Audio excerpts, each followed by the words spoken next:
After chasing Shinjubai for 10 years, I finally realized how utterly pointless it all was. I gave up on him and started seeing Ju Yangchuan, who actually had feelings for me. Ju Yangchuan lit up the entire city with fireworks all night long and even bought an island to propose to me.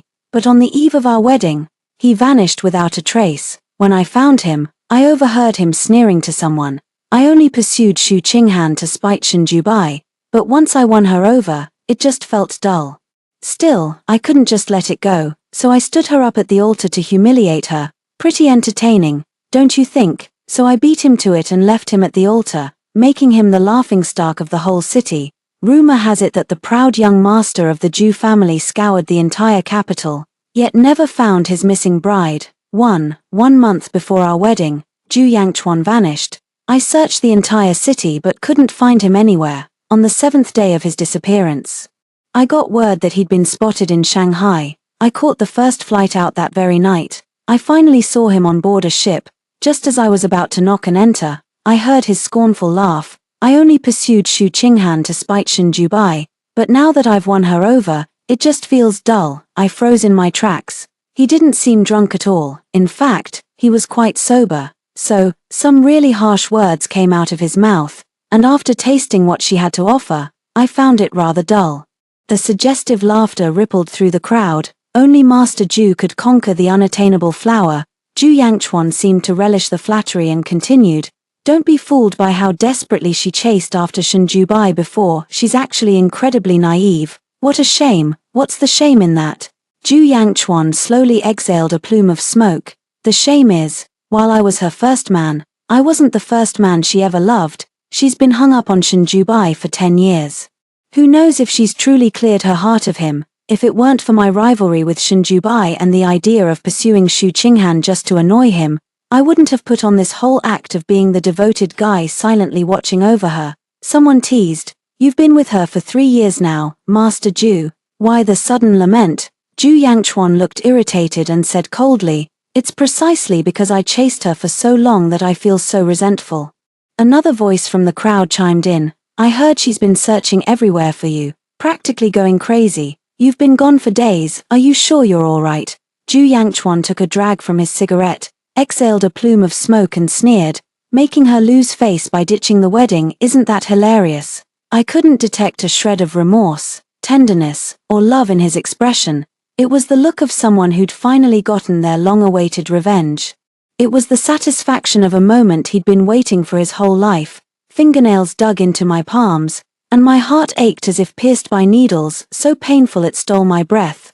I always believed Ju Yangchuan would be my salvation and final destination. Only after making sure my feelings for him were genuine affection, not mere gratitude, did I agree to be with him. That day, he was so overjoyed he lit up the entire city with fireworks. After 3 years together, he bought an island in my name and proposed under a sky filled with floating lanterns. I thought it was love, a grand romantic gesture. Little did I know, it was all an act, his elaborate scheme to get back at Shinjubai. So all those years of deep affection and support, was it all just an act, too? In a daze, fragments of the past drifted through my mind. At 12, I was brought back to the Shu household from a southern town, awkward, anxious, and crippled by insecurity. Back then, Shinjubai merely shielded me from bullies, and I fell hopelessly in love with him. I pursued him so relentlessly that everyone knew about it, yet he loathed me to the core. Eventually I grew utterly weary of it all and let him go.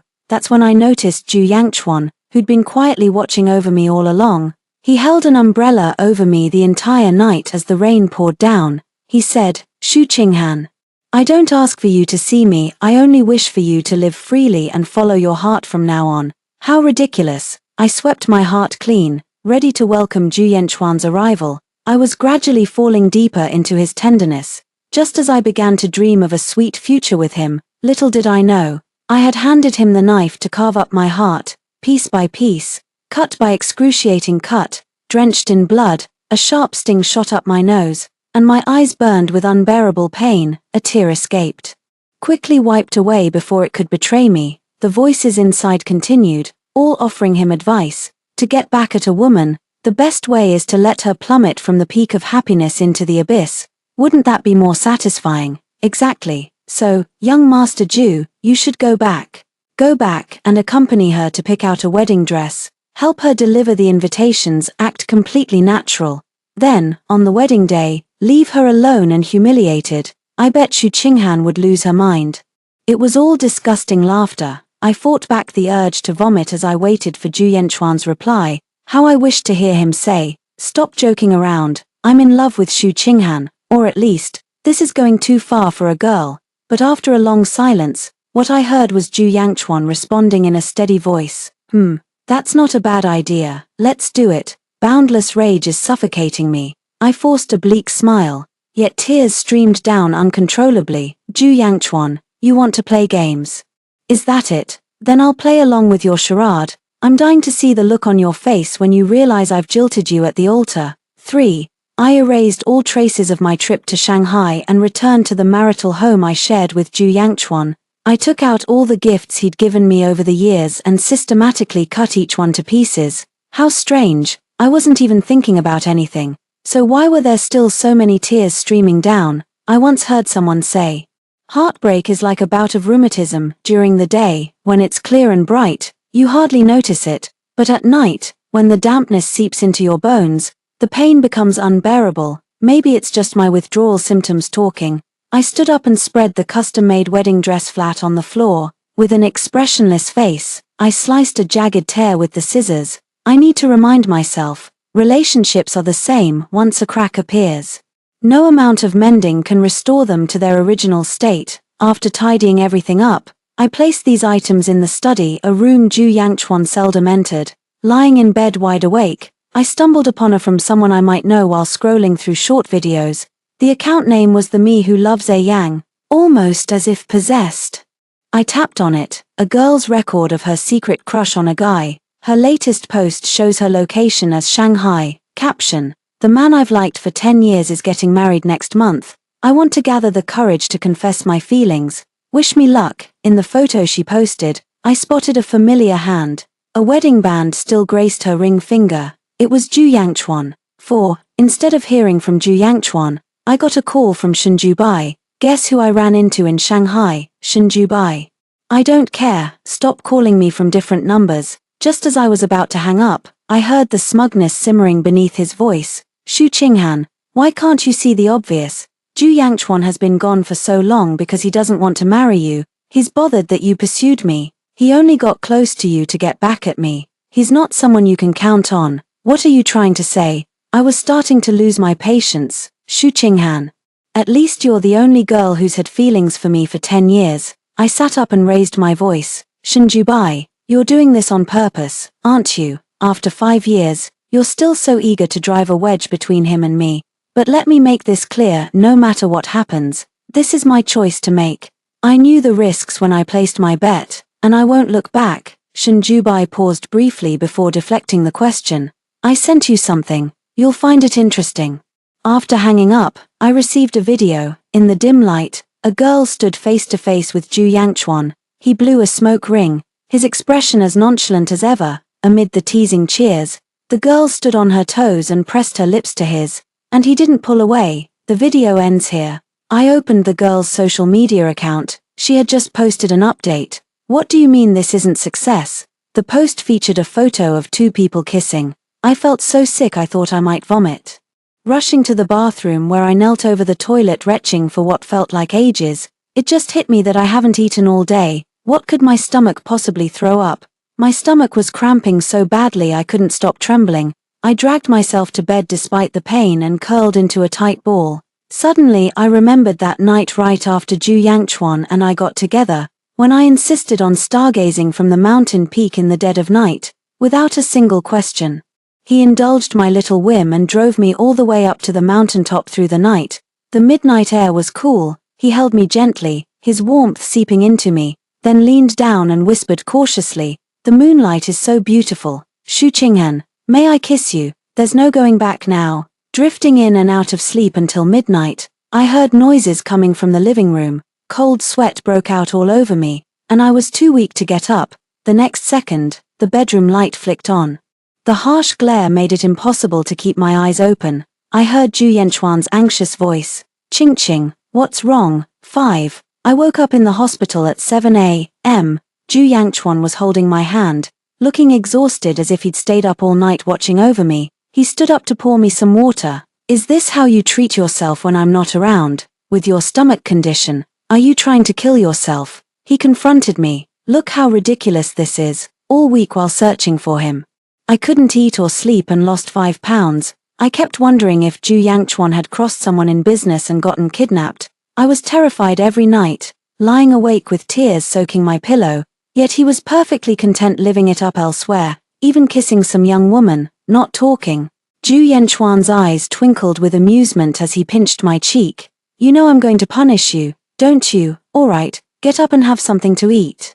Your husband went home and made you kanji. I was up all night. As if nothing had happened, he helped me up and began feeding me spoonful by spoonful. Several times I nearly asked him, Ju Yangchuan, doesn't all this acting exhaust you? Or tell him straight, I overheard your conversation.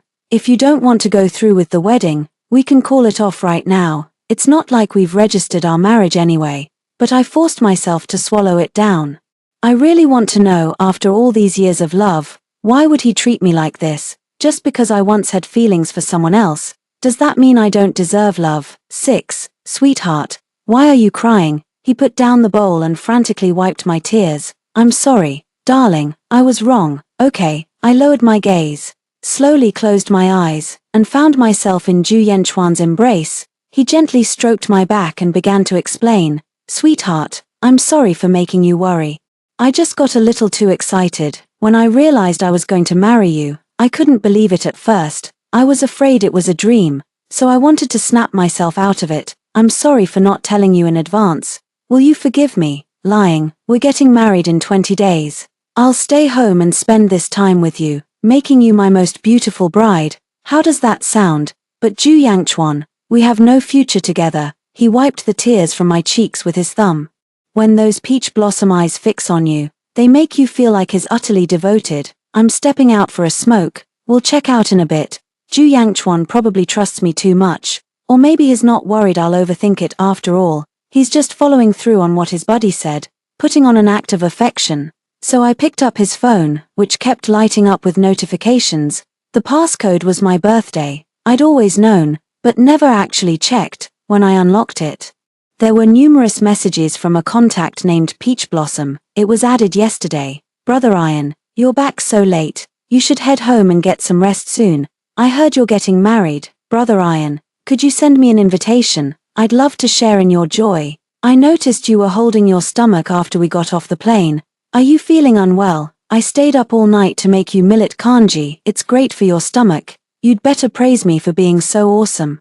He hadn't replied to any of my previous messages, only this one. He replied, bring it to this address. I glanced at the pink thermal container on the table and felt nauseous again. The girl behind is still texting. Are you sick? Is it serious? How about I stay at the hospital with you? I'll make another batch of kanji after you finish this one. Brother Yang, please take care of your health. I've been sitting in the lobby all night. My legs have gone completely numb. And these period cramps are killing me. I powered off my phone and marked the message as unread. Then I rolled out of bed. Sure enough, there in the lobby was Ju Yangchuan. And then there's that girl from yesterday. 7. Through the crowd, I quietly watched them chatting and laughing. The girl was animated, her ponytail bouncing with every movement. At some point in the conversation, she pouted, rubbed her stomach, and Ju Yangchuan reached out to ruffle her hair. For a moment, I felt like a mistress peeping into someone else's relationship.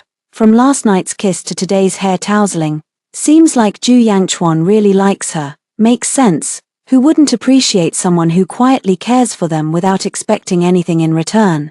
Someone whose heart and eyes are completely devoted to them. I let out a self-deprecating chuckle. I turned and walked to the corner, only to see Shinju by there. He emerged from the shadows, his gaze dark and menacing as he looked in Ju Yangchuan's direction. Is this the opponent you've chosen for me? I looked him straight in the eye. Don't flatter yourself, Shu Qinghan. Why did you stop pursuing me back then? I found it baffling. Wasn't 10 years of chasing after him enough? Ever since I stopped pursuing him, he's been constantly trying to get my attention. He probably never really liked me at all. Just like Ju Yangchuan, it was just his pride getting the better of him. And you still want to get married like this? Shen Jubai asked me. I curled my lip. Mind your own business. I gave up on you long ago. I really don't want to see you. We passed by each other. Shen Jubai asked. Would it really not bother you even if he's with someone else? It would bother me. I pressed a hand over my heart. It aches a little. But I know things will get better someday. Just 20 more days. Shu Qinghan, hang in there. 8. On the way home with Zhu Yangchuan, I told him I'd accidentally damaged the custom-made wedding dress. Is this an omen that something bad is going to happen? I quietly observed his expression. With just a slight furrow of his brow, he turned to hold my hand and smiled as gently as ever.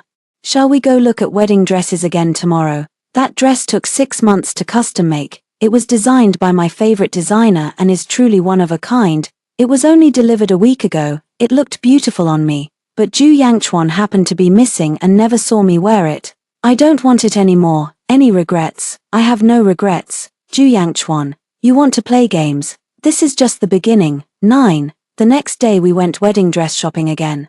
But of course ready-made gowns never fit quite right. I deliberately had Zhu Yangchuan spend the whole day helping me look, yet we couldn't find anything suitable. On our way back, I sighed. What a shame. It's all my fault for being careless. Zhu Yangchuan smiled and said, Don't worry about it, we'll take our time. I stared into his eyes and said, Zhu Yangchuan, the wedding dress is ruined. Maybe we should just call off the wedding. The car came to a sudden stop.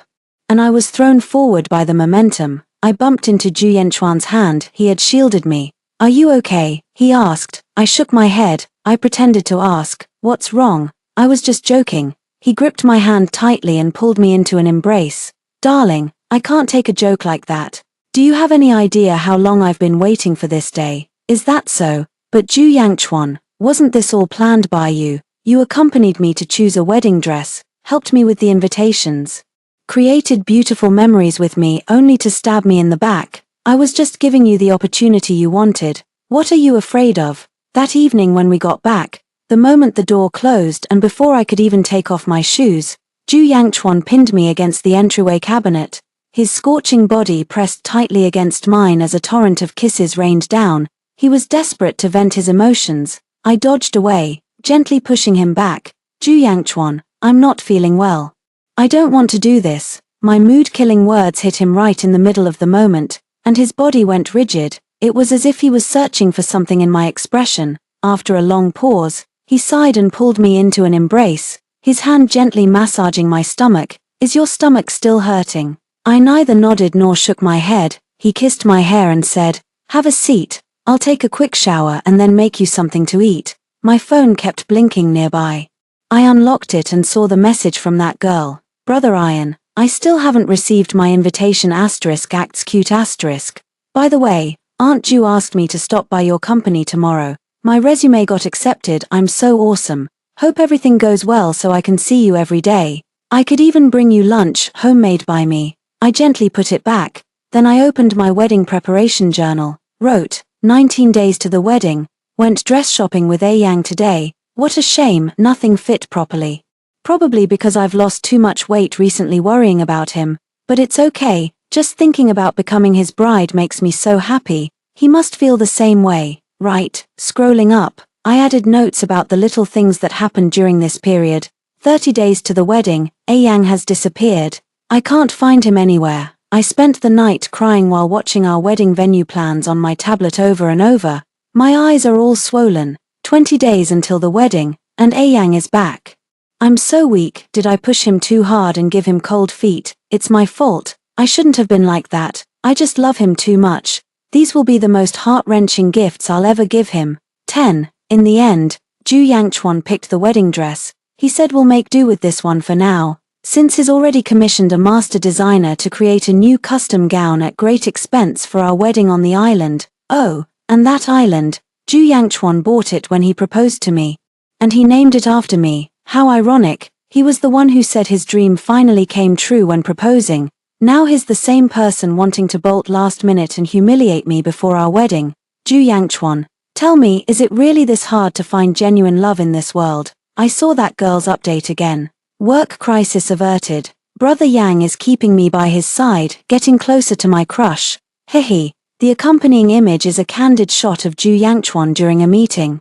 I took screenshots of everything, and wrote, 17 days until the wedding, the moon on the sea is the moon in the sky, and the person before me is the one in my heart. But few people know that the next line of the poem is, always the heart is that of an onlooker, yet helplessly, the person is in the play, just a fleeting illusion, like flowers reflected in a mirror or the moon shimmering on water. I'm determined to weave a blissful dream for him, only to send him plummeting into the abyss. That's why I've had Ju Yangchuan accompany me through numerous activities over the past week. This time, I completely stayed out of the wedding planning details, leaving it to Ju Yangchuan to coordinate directly with the event company. I want him to understand every single detail of the process.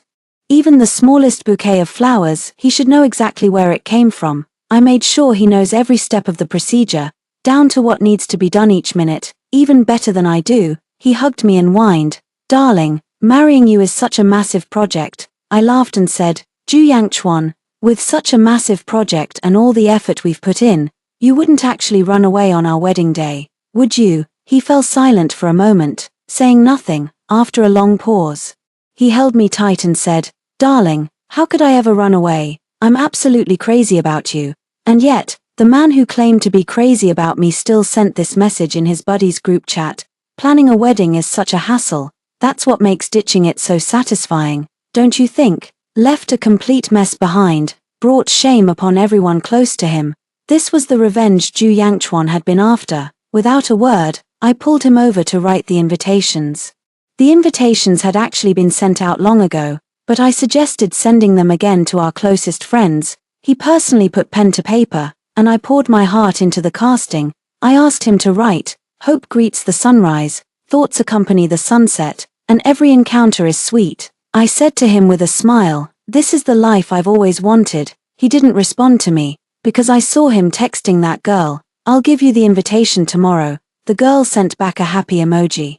I also wrote down, 8 days until the wedding, will we get a happy ending? Of course not. 11, 6 days before the wedding, the girl posted another update, "I want to give him my first time, so I'll have no regrets." The post included a photo of a hotel keycard. At that moment, Ju Yangchuan was cooking in the kitchen. I heard his phone ring. He answered it, his expression shifted, and he glanced at me out of the corner of his eye. I was sitting in the living room, quietly watching him with a smile. He turned off the stove and walked out to the balcony. When he came back, he was already untying his apron. "Something came up at the office. Dinner's all ready, go ahead and eat without me. I'll be back soon." I smiled and asked him, "You're in such a hurry, are you off to meet someone for a date?" Ju Yangchuan's eyes darted away, and he immediately pinched my cheek, saying, "What are you talking about? I really have something urgent to take care of." He was lying again. I grabbed his sleeve and said, "I'm not feeling well today. Could you please stay? What's bothering you?" Ju Yangchuan gently touched my face. I pointed to my chest and said, "Right here." He gave a mischievous grin, kissed my forehead, and said, "You little fibber, stop fooling around, I'll be right back. I'll come home early tonight to be with you." "So you're really leaving?" I haven't let him touch me all this time, he must be getting desperate. After he left, I quietly trailed behind him. He's usually so careful. He must have been truly frantic not to notice me following him the whole time. I didn't even park properly, and forgot to lock the car. I waited outside until midnight, but Ju Yangchuan never came out. 12. When Ju Yangchuan returned, I pretended to be asleep. The sound of running water from the shower just made me feel irritated. A heavy weight settled in my chest, making it hard to breathe. Moments later, the mattress dipped beside me as he pulled me into his embrace. I struggled against him. "Stay still," he murmured, "I just want to hold you." He kissed my hair as if nothing had happened today, but the thought of his body possibly carrying traces of another woman's perfume made me sick to my stomach. I clutched the sheets tightly, struggling to hide my emotions. I couldn't help but sink my teeth into his shoulder. "I'm so overwhelmed, I desperately need to vent, or I'm afraid I'll lose my mind." Wincing in pain, Ju Yangchuan asked, "Honey, what's wrong?" I didn't release my bite until I tasted blood. He sat up, looking at my pale face with deep concern. "What's wrong with you? I've noticed you've been acting strange lately, but I couldn't quite put my finger on why. What happened? Tell your husband." "Okay," staring at his disgusting face. I took a moment to compose myself. "It's nothing. just feeling the pre-wedding jitters, worried something might go wrong. He held me close as we settled back down, his voice a soft murmur by my ear. I'll be with you through everything. Seeing you upset hurts me more than anything. I remained silent. He went on, sweetheart, what do you think our married life will be like? Not sure, because we're not going to get married. He chuckled softly. I used to dream about having a future with you. So you stop cherishing what you've gained, is that it? I imagine you wearing an apron making breakfast in the kitchen, with the morning sun kissing your cheeks. It must be so beautiful. I'd love for us to have 2 children, one with your looks, one with mine. They'd be the living proof of our love, and I know they'd grow up to be wonderful people. I want to see you in my life, day in and day out, through all the ordinary moments. Darling, you ask if I'd ever get cold feet and run. How could I? I want to spend my whole life with you. After all, I was the one who worked so hard to win your heart. Ju Yangchuan. Don't get so lost in the act that you start believing your own lies. 13. 3 days before the wedding, I never expected that girl named Dao Rui to come looking for me. When I saw her, it finally dawned on me who she was. She was a girl whose education had been sponsored by Ju Yanchuan's family. The girl made her family proud by getting into a big city university from her small rural town. She secretly developed feelings for Ju Yangchuan. At that tender age, meeting a handsome, wealthy man who seemed out of reach, it was only natural. And when this man became her savior in desperate times, how could anyone not fall for him? Sis, you've had 10 years loving someone else, but I've only ever loved Ju Yangchuan for 10 years, so please, stop keeping him all to yourself, okay? Her eyes and brows were lovely as she smiled at me, yet I felt no warmth in her gaze. You must have seen what I posted, right? She knew I'd seen her social media account, so she laughed again. Sis, you should know we've kissed, slept together, and shared that mutual understanding, all from the unrequited love side.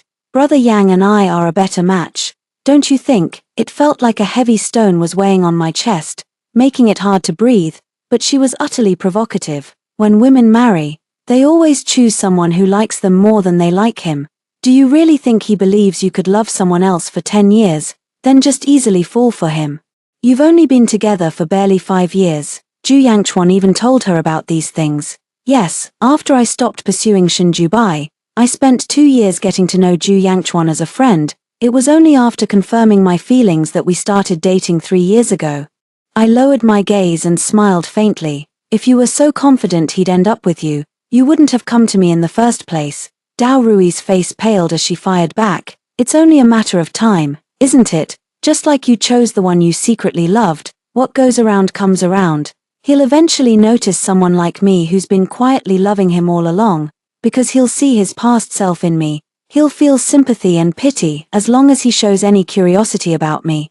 I'll have a real shot at winning him over. Someone like you, sitting comfortably at the top of the emotional ladder, could never understand. My palms were already marked with faint red crescents from my nails digging into them. At the thought of Ju Yangchuan, my heart felt as if it were being squeezed in someone's grasp, a sharp pang of pain shooting through it, suppressing the metallic taste of blood rising in my throat. I stood up and looked at her, enunciating each word deliberately.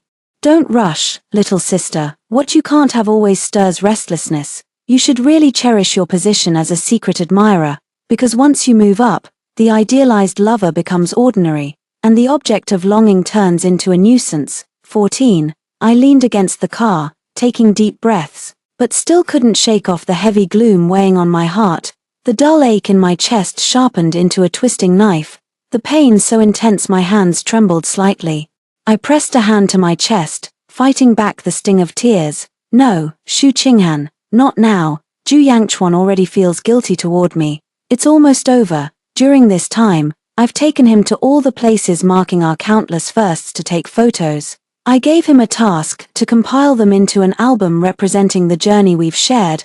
I told him this would become our cherished memory. With each location he wrote down, he'd pause for a long moment. I could tell he was reminiscing. His desire for revenge was real, but so were those emotions. I'm going to use his guilt as a weapon against him. Does it hurt? I'm hurting even more than he is, because back then, my love was completely pure, but I didn't lose either, because I can love with all my heart and let go with grace. I just misjudged the wrong person, that's all. When I snapped back to reality, A bottle of water had appeared before me. I looked up to find Shinjubai standing bathed in sunlight. I saw everything, he said. Even so, you still want to go through with the marriage? I didn't take the water he offered. He asked, any regrets? Every love I've experienced has shaped me, and I have no regrets. Would you consider giving me a chance? He asked, watching me with cautious eyes. I was so frustrated I almost laughed. Is this how all men are? When you offer them your heart on a silver platter, they brush it aside. But the moment you withdraw that unconditional devotion, they come rushing back proclaiming their love. Shinjubai, I've told you countless times I have no feelings for you anymore. Even if things end between me and Ju Yangchuan, I would never choose you. Why? In our social circle, we're perfectly matched in every way. Besides, we've known each other for years, we understand each other inside out. I let out a cold laugh. So you're saying I, Xu Qinghan, must choose between you and Ju Yangchuan, that I can't survive without either of you? That's not. He reached out to grab me, but I dodged his hand. Then I heard a familiar voice behind me. What are you doing? I turned around to see Ju Yangchuan silhouetted against the sunlight, his face shrouded in shadow, his gaze dark and piercingly cold. An oppressive yet commanding aura radiated from him as he landed a punch on Shinjubai's face. Shinjubai only hesitated for a moment before striking back. Shinjubai, if you dare lay a finger on Xu Qinghan, I swear to God I'll end you. Ju Yanchuan's eyes burned crimson, his voice trembling with rage. Shinjubai shot back, aiming straight for the jugular. Ju Yangchuan, who are you to talk? Don't pretend you pursued Xu Qinghan for any reason other than to get under my skin. How can you claim your feelings for her are genuine? Fine. I've had my eye on Xu Qinghan, but she's never given me the time of day. What about you? Does she know about your dear little sister on the side? In an instant, Ju Yangchuan froze in place. He looked at me with sheer terror on his face. He said, honey, let me explain. 15. Inside the car, Ju Yangchuan was explaining. He said she was just a young girl who had a crush on him, and seeing her reminded him of his younger self. There was nothing between them. Ju Yangchuan gripped my hand tightly and said, I've loved you for so many years, and we're about to get married. You have to believe me. His fingers tightened around mine, which felt strange. The turmoil in my heart has gradually subsided. I looked at him calmly. Ju Yangchuan, maybe we should call off the wedding. What? The panic in his eyes didn't seem feigned. We're getting married in 3 days. Darling, please don't say things you don't mean. Ju Yangchuan, do you feel terribly resentful? I smiled faintly. You think I chose you as a second choice, don't you? You don't believe I've stopped loving Shinjubai. You think there will always be a place in my heart reserved for him, is that it? No, that's not how it was. Laughing through my tears, I said, Ju Yangchuan, I truly like you. I like your gentleness and consideration, how you make me feel special in your eyes. Or perhaps there's no reason for liking someone at all. That day, seeing you standing in the rain, my heart skipped a beat. I thought, maybe it's you. The corners of his eyes reddened.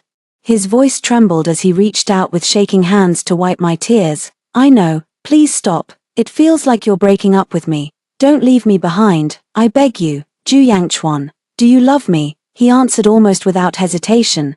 Yes, of course I do. No one could love you more than I do.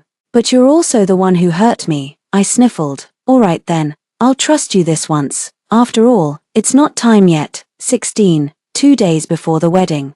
Ju Yangchuan and I returned to our respective homes. When he saw me off, he held my hand tightly, as if afraid I might run away. Ching Ching, we are going to get married, right? I didn't say yes or no. He tried to console himself. Of course we'll get married. We will. That night, I secretly returned to the house filled with memories of him and me. I took everything that belonged to me. Even the stray hairs on the floor were wiped away. Only the pile of broken gifts he gave me remained, along with the wedding dress I had slashed to shreds, and the wedding planning journal and the wedding rings. I really wish I could have seen the look on Ju Yanchuan's face when he realized I was gone at the wedding. Must have been quite the spectacle. 17. The day before the wedding, Dao Rui updated her status again. The man I love most is getting married tomorrow. And I'm not the bride. The accompanying image showed her lying in a hospital bed with self-inflicted cuts on her wrist. I drove out and waited at the hospital entrance, wearing sunglasses. Soon enough, I saw Ju Yangchuan appear. Dao Rui suddenly threw herself into his arms. Ju Yangchuan stood there motionless, neither reaching out nor pushing her away. I was too far away to hear what they were saying. Dao Rui buried her head in his chest, sobbing uncontrollably, strangely enough. I felt completely numb inside this time. Suddenly, I remembered the second year of my relationship with Ju Yangchuan. In a moment of deep affection, I asked him, "Would you ever cheat on me and fall for someone younger and prettier?" He nuzzled my cheek and said, "What are you talking about? No one could ever compare to you. Besides, if even I were capable of cheating, there wouldn't be a single decent man left in this world. I've known you since we were 12. We got together at 25, you've been half my life. How could I ever love anyone else? It was all a lie." A message from my senior appeared on my phone. "As a leading expert in my field, I'm certain you'll absolutely love it here once you arrive. You have no idea how long I've been waiting for you to come around. I honestly thought you were just toying with the idea of pursuing a doctorate. I'm so damn excited I can hardly wait. When exactly are you coming? I'll set off fireworks at the airport to welcome you." Watching the two of them pouring their hearts out to each other nearby, I lowered my head and replied, "Tonight, every trace of me has been erased from Ju Yanchuan's wedding room, written in my wedding countdown journal 2 days early. 2 days to the wedding, I've finally realized we must love ourselves first. It's not that I'm unworthy of love, but that you're unworthy of mine. There's nothing wrong with me. 1 day to the wedding, this period might seem like I was giving you a chance, but it was really for myself, so I wouldn't feel resentful when we parted ways. I watched your every move with cold detachment, how you hurt me, how you remained unbothered until I felt nothing when I looked at you. No love, no emotion, just utter disgust. We're done, Ju Yangchuan. I'm done with you." Then I packed my bags and turned off my phone. I boarded the plane without looking back. I have to allow some people to briefly appear in my life. If I love the wrong person, I'll bravely let go and move forward boldly. Every road has its end, but I'm also really looking forward to it. Ju Yangchuan, I'm ditching tomorrow's wedding too. Bet you're just as shocked. 18. In my 3rd year in the UK, I threw myself entirely into academia and landed an assistant professor position. Right before graduation, my senior came by for drinks with me. You know I went back home the other day, right? Guess who I ran into? Who? That two-timing ex of yours. My senior fumed. That bastard tracked me down and still had the nerve to put on his lovesick act. Hearing about him again, I felt completely unruffled. He went looking for you, looking for me, please. He tracked down every college and grad school classmate he could find, but you warned us not to tell him your whereabouts. And you had your family lock down any information. Fat chance he'd find anything. Guy's completely lost his marbles. I clinked my glass with hers, not really concerned about him anymore, and you shouldn't be either. When I left, he actually asked me to bring you a wedding dress, said he's been waiting for you all this time.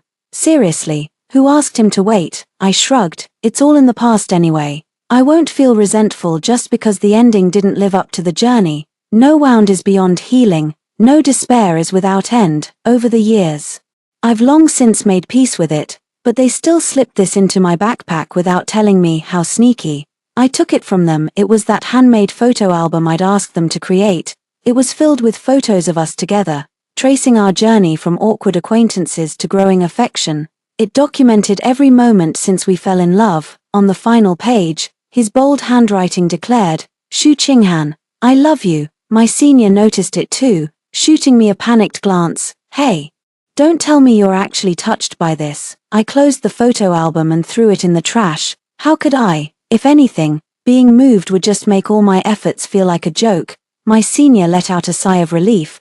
"But there is something you might be interested in." From my senior, I heard Dao Rui's story. Apparently it caused quite a stir in the domestic news. She was caught red-handed as the other woman and got beaten up by the wife.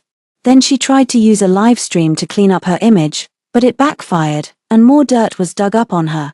People said she was a repeat offender, and all the posts she made while pursuing Ju Yangchuan were exposed. Her secret crush diary turned into a weapon against her, and now everyone's calling for her head. She knew he was taken and still went for him. This is giving me rage-induced health issues. I can't believe people are still romanticizing home wrecking like it's some noble act.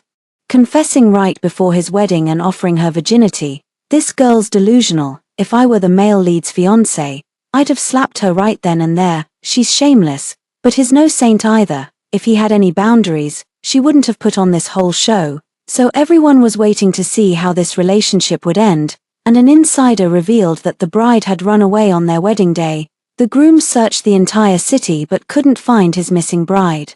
And he ended up losing his mind. Netizens collectively declared that he had it coming. The senior said, "I hope you never have the misfortune of crossing paths with those two jinxes in your entire life." 19. Speak of the devil. Right after I gave my speech as the outstanding PhD representative, I spotted Ju Yangchuan backstage. He grabbed my wrist and said, "Ching Ching, I'm sorry, could you just hear me out?" I pulled my hand back and looked at him with nothing but coldness in my eyes.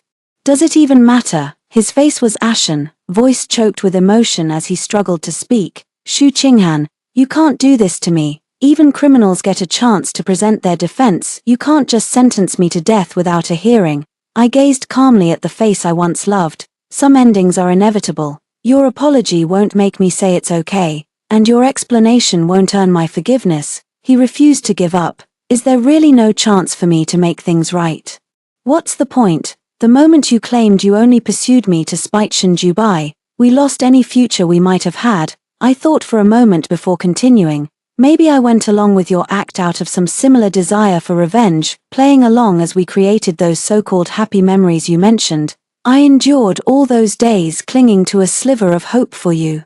But you still weren't satisfied, were you? You just wanted to humiliate me by running away from our wedding. Ju Yangchuan, what more is there to say? I owe you nothing. I'm the one who owes you. Ju Yangchuan insisted urgently, the redness in his eyes growing more pronounced. It's me who's in your debt, that's why I came looking for you. I would never have run away that day. You're the only one I've ever considered my bride, my one and only bride in this lifetime. When I used to read novels where the female lead walked away after reaching her breaking point with the male lead, I'd always eagerly anticipate the chase his wife to the crematorium trope. There was something satisfying about seeing the male lead finally realize his mistakes, drown in guilt, and understand how much she meant to him. That awareness itself felt like the ultimate punishment. But now that this scenario is playing out in my own life, I don't feel the overwhelming sense of vindication I'd imagined. Perhaps it's because their regret pales in comparison to the genuine emotions I once invested. Our relationship ended 3 years ago. Just leave. 20. Ju Yangchuan didn't leave. Instead, he bought the apartment across from mine and moved in, and he kept showing up at my school every single day. He shamelessly followed me around for 6 months, acting like he was determined to stick with me for life. Sometimes I'd get so frustrated I'd snap at him. Ju Yangchuan, spare me the expired affection act, will you? His eyes instantly welled up. Shu Qinghan, please, don't treat me like this. Okay, I shouldn't have run my mouth. I shouldn't have said those hurtful things. I shouldn't have even thought about ditching our wedding and humiliating you. I truly love you. It was just my stupid pride that made me act like such a fool. I know I was wrong. Please, don't leave me. I felt completely unmoved, even slightly amused. Ju Yangchuan, this is really pathetic. Just keep ignoring him. I thought things couldn't get more absurd. But then Shinjubai somehow caught wind of his whereabouts and showed up too. Sometimes I think it's no surprise they move in the same circles. Both have such dramatic personalities. I must have committed murder and arson in my past life to be stuck with these two lunatics. On Christmas Day, both of them asked me out at the same time. I said yes. I wanted to settle things with both of them once and for all. Ju Yangchuan had booked out an entire restaurant. When I stepped inside, the place was already filled with camellias. The joy on his face was genuine, but it drained away the moment he saw Shinjubai appear behind me. What brings you here? Shinjubai scoffed. She asked me to come. I set my bag on the table and tilted my chin. Both of you, have a seat. Ching Ching. Ju Yangchuan called my name. Let me make everything crystal clear right here, right now. The three of us have known each other for 18 years. We're 30 now, let's stop these childish games. I turned to Shinjubai. I'm grateful you were that beacon when I felt lost, but maybe what I loved was the light itself, not you. When you never responded and grew weary of me, I let those feelings go. So Shinjubai, I owe you nothing. And I'll tell you this, your obsession now stems from seeing that timid girl who once orbited around you become someone who needs no protection and no longer revolves around you. This isn't love, it's just your pride hurting. I'm not some pawn in your petty rivalry. so Shinjubai, walk away, it's better for both of us. Shinjubai gazed at me in silence before turning to leave, watching his retreating figure. For a fleeting moment I traveled back in time and saw my 12-year-old self hiding in the bathroom, wounded and insecure. But this time, he wasn't the one who saved me. This time, I had finally learned to fight back. It took me long enough, but better late than never, right, Ching Ching? I know you once had feelings for me, you truly loved me with your whole heart. Zhu Yangchuan seemed to have guessed what I was about to say, his face contorted in pain. My feelings toward Zhu Yangchuan were perhaps a bit more complicated. I paused briefly before continuing. As for Dao Rui, he explained urgently, I never loved her, and I never touched her. I nodded, yes, you just wanted to vent your feelings of resentment toward me, especially as the wedding approached. You felt increasingly stifled and unable to shake it off. I'm not lying to you. During those 5 years with you, I experienced joy, pain, heartache, and sweetness, all the feelings of being in love. It was my experience, and I once thought I would spend the rest of my life with you. But sometimes life is unpredictable, and you never know what will happen next. I heard those words, I played along with your act, and I used the very things you intended to hurt me with to hurt you back hard. Stop, Ching Ching, 18 years. How could you ask me to give up? How am I supposed to just let go? Zhu Yanchuan's voice broke with a sob, tears streaming down his face. What can I possibly do to earn your forgiveness? Please, just tell me. I let out a weary sigh. The three of us have been tangled up in this for far too long. There's no happiness to be found this way. Besides, just like that wedding dress once torn, it can't be properly mended. Even if remade, it won't fit right. This is how it ends between you and me. I stood up, so don't come looking for me anymore. I can't bear the weight of your love. And I won't look back either. He ran his fingers through his hair in anguish. With such a long future ahead, is there really not a single chance for me? I looked at him and smiled. Zhu Yangchuan, did you receive the painting I commissioned from your favorite artist when I turned 23? He froze for a moment, a tear finally tracing down from the corner of his eye. We're completely over, aren't we? I remained silent. Walking away was my answer. What's gone is gone. I may feel a tinge of regret sometimes, but I have no remorse. When I closed the door, Zhu Yangchuan was still standing there motionless, but I knew it was all over. Mountains and seas will find their reunion, storms and rains will meet again in time, unsettled hearts shall reconcile at last, and all things will unfold as destined. May I, too, in this vast ocean of life, live with boundless joy and contentment, for there will always be a gentle breeze from the mortal world, enough to fulfill my countless dreams. End of main text. Zhu Yangchuan, extra story. 1. The day before the wedding, I felt inexplicably panicked. A message popped up in the group chat. Zhu, are you actually going through with the wedding tomorrow? Give us a straight answer. Yeah, we're even coming to watch the show. We'll record Shu Qinghan's reaction, it's gonna be epic. I kept checking my phone, but Shu Qinghan hadn't sent a single message. I'm feeling a bit on edge. Posted in the group chat. Isn't the bride supposed to stay in touch with the groom before the wedding? Bro, none of us have ever been married, how would we know? But generally speaking, she'd probably be too excited to sleep, whispering sweet nothings to you over video call. Right, not necessarily. What if they're just shy, brother Zhu? Asking like that, are you planning to get married tomorrow or something? Do you want to? Lately, all the moments I've shared with Shu Qinghan keep replaying in my mind. My heart skipped a beat. A clear voice inside told me I wanted to marry her. I'm not fooling around, I'm dead serious. After all these years, I've given my genuine heart. I want to see her in loose pajamas, curled up on the carpet watching a movie. I also want to see her pout and say, I can't cook. Zhu Yangchuan, can you help me? And I especially want to see her small frame curled up in my arms, blushing and calling me a shameless flirt at the slightest romantic remark. Shu Qinghan, vibrant, adorable, and utterly wonderful, in the home we share together. I want to spend the rest of my life with her. At that thought, I called her, but it went straight to voicemail. Something feels off. When I asked in the group chat, they said they probably just went to bed early because they're exhausted. Wedding planning is a huge undertaking after all. Maybe that's the case. I sent this in the group chat. My wedding is tomorrow, every single one of you better show up, so you're not ditching the wedding anymore.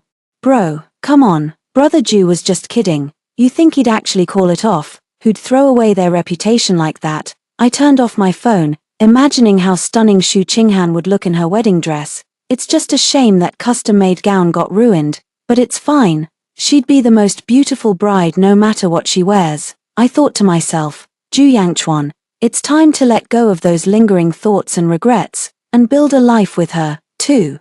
There was something off about the wedding. I couldn't quite put my finger on what I was feeling.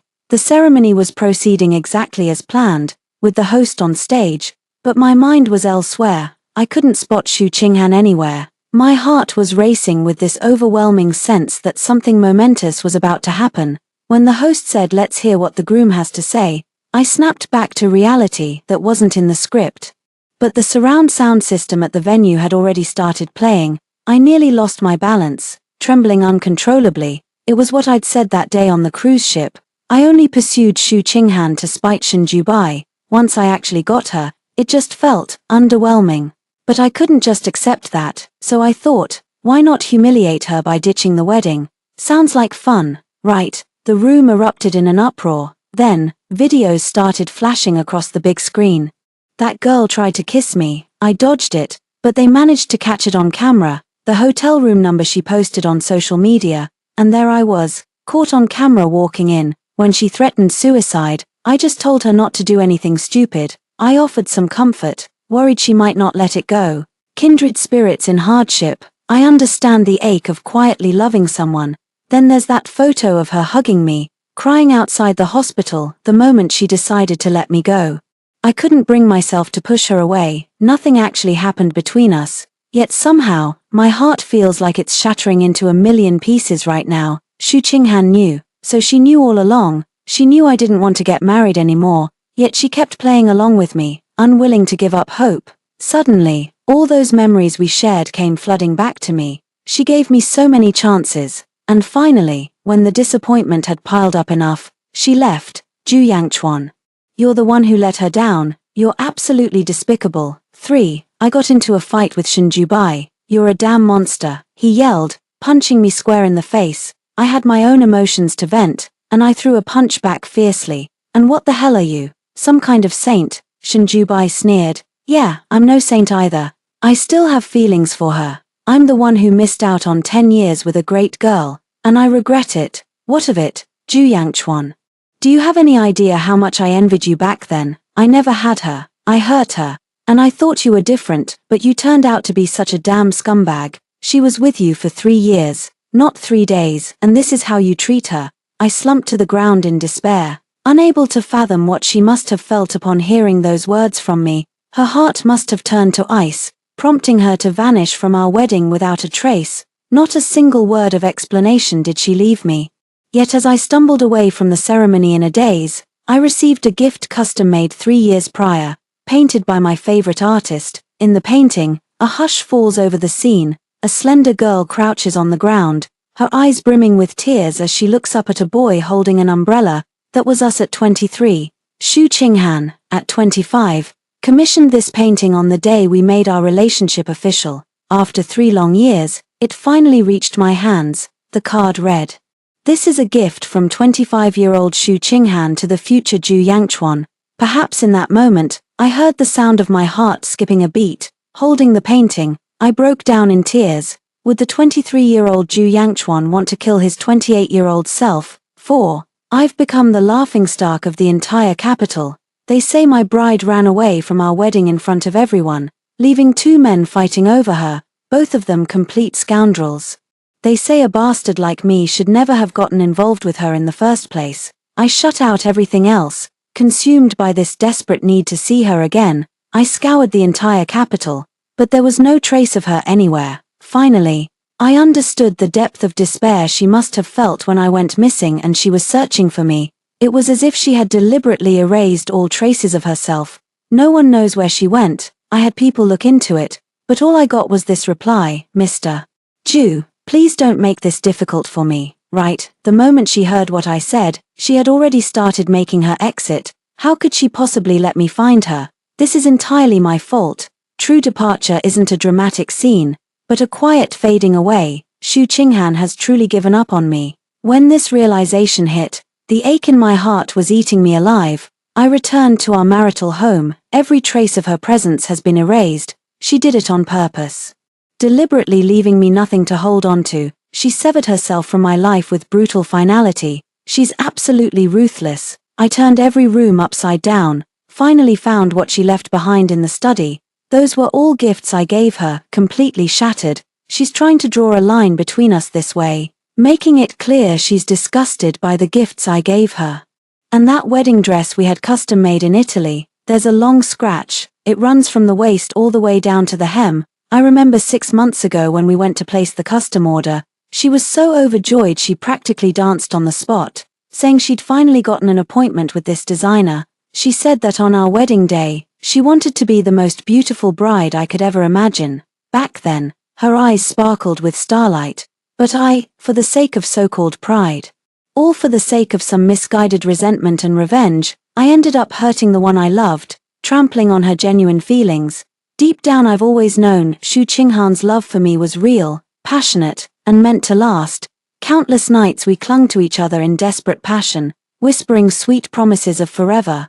But I ended up losing her. My ridiculous pride drove me wild with jealousy.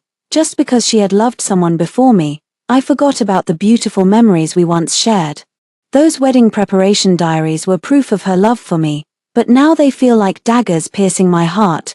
Tears streamed down my face as I flipped through the pages, clutching the wedding dress tightly. My silent tears fell in the empty house. I wanted to spend the rest of my life making amends, but that person would never see me again. 5. I started drinking heavily and avoiding home, numbing myself this way. I told everyone I was married, that I had a wife.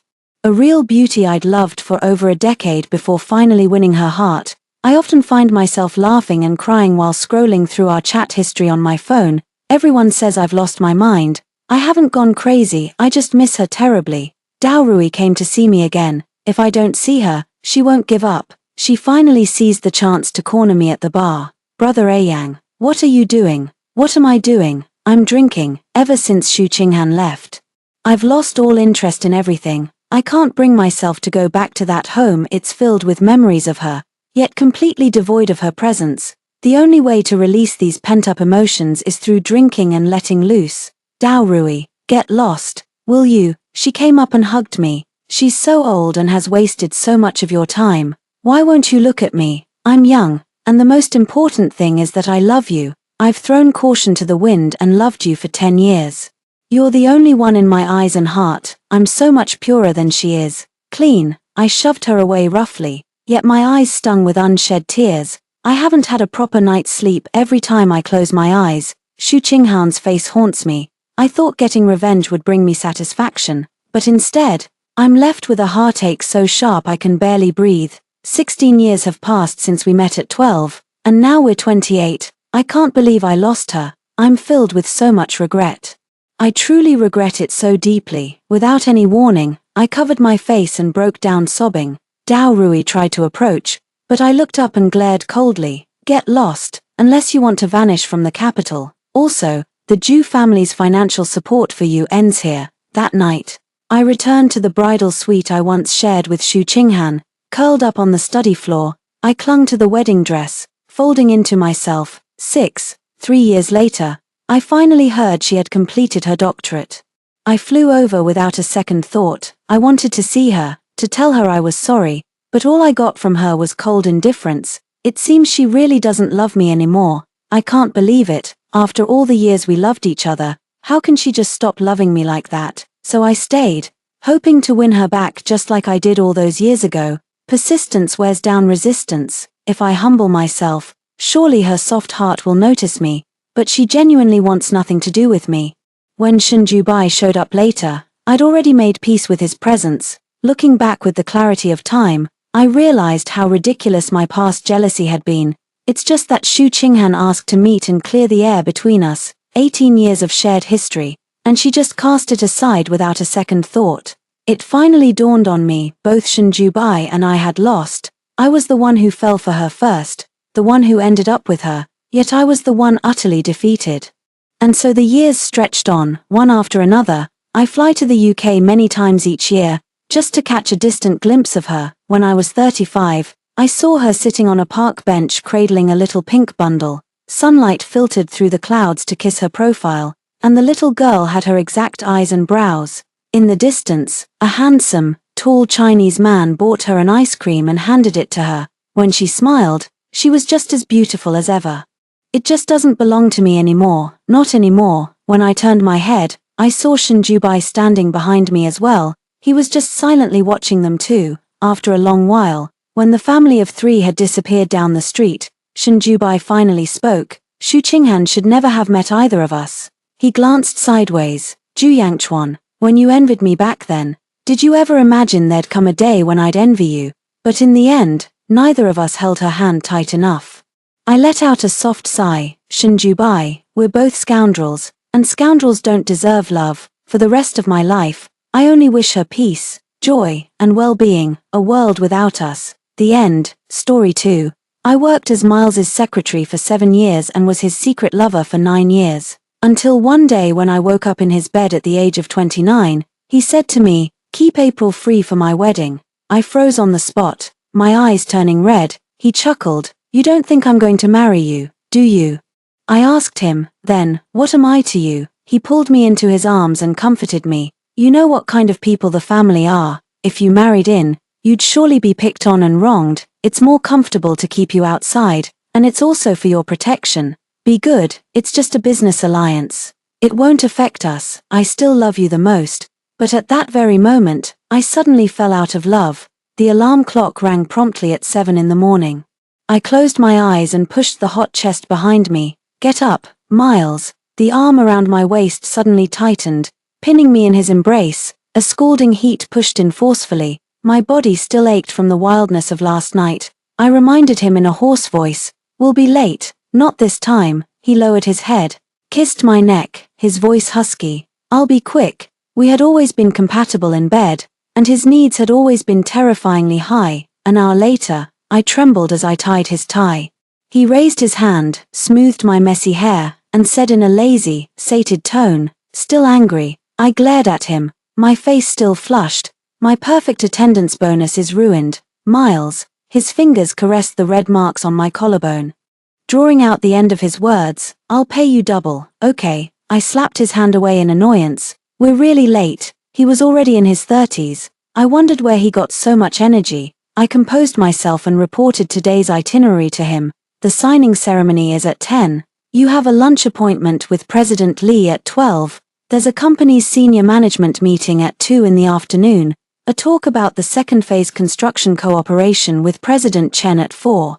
And the industry forum dinner at 6:30. Yeah." He nodded and buckled his watch. Once again, he took on that cold, ascetic look. He glanced at his watch. "Oh, right." As if remembering something, he ordered, "Keep April free for my wedding." My hand jerked violently. The nearly finished Windsor knot instantly came undone. I didn't react for a moment. Did he just say, wedding? Was he proposing? My eyes reddened, and the tears suddenly couldn't be held back. After almost a decade of this long-distance relationship, this day had been awaited for far too long. "No." The voice above me carried a hint of embarrassment. He looked at me, frowned, and laughed. "You don't think I'm going to marry you, do you?" It was like a bucket of cold water had been poured over my head. I stood rooted to the spot, looking at the traces of our intimacy on the floor. I suddenly found them extremely glaring. He paused and explained, "It's Juliet. The eldest daughter of the Whites family, a pampered rich girl, his perfect match in terms of family background." After a long silence, I stared at him in a daze, my lips trembling as I opened my mouth.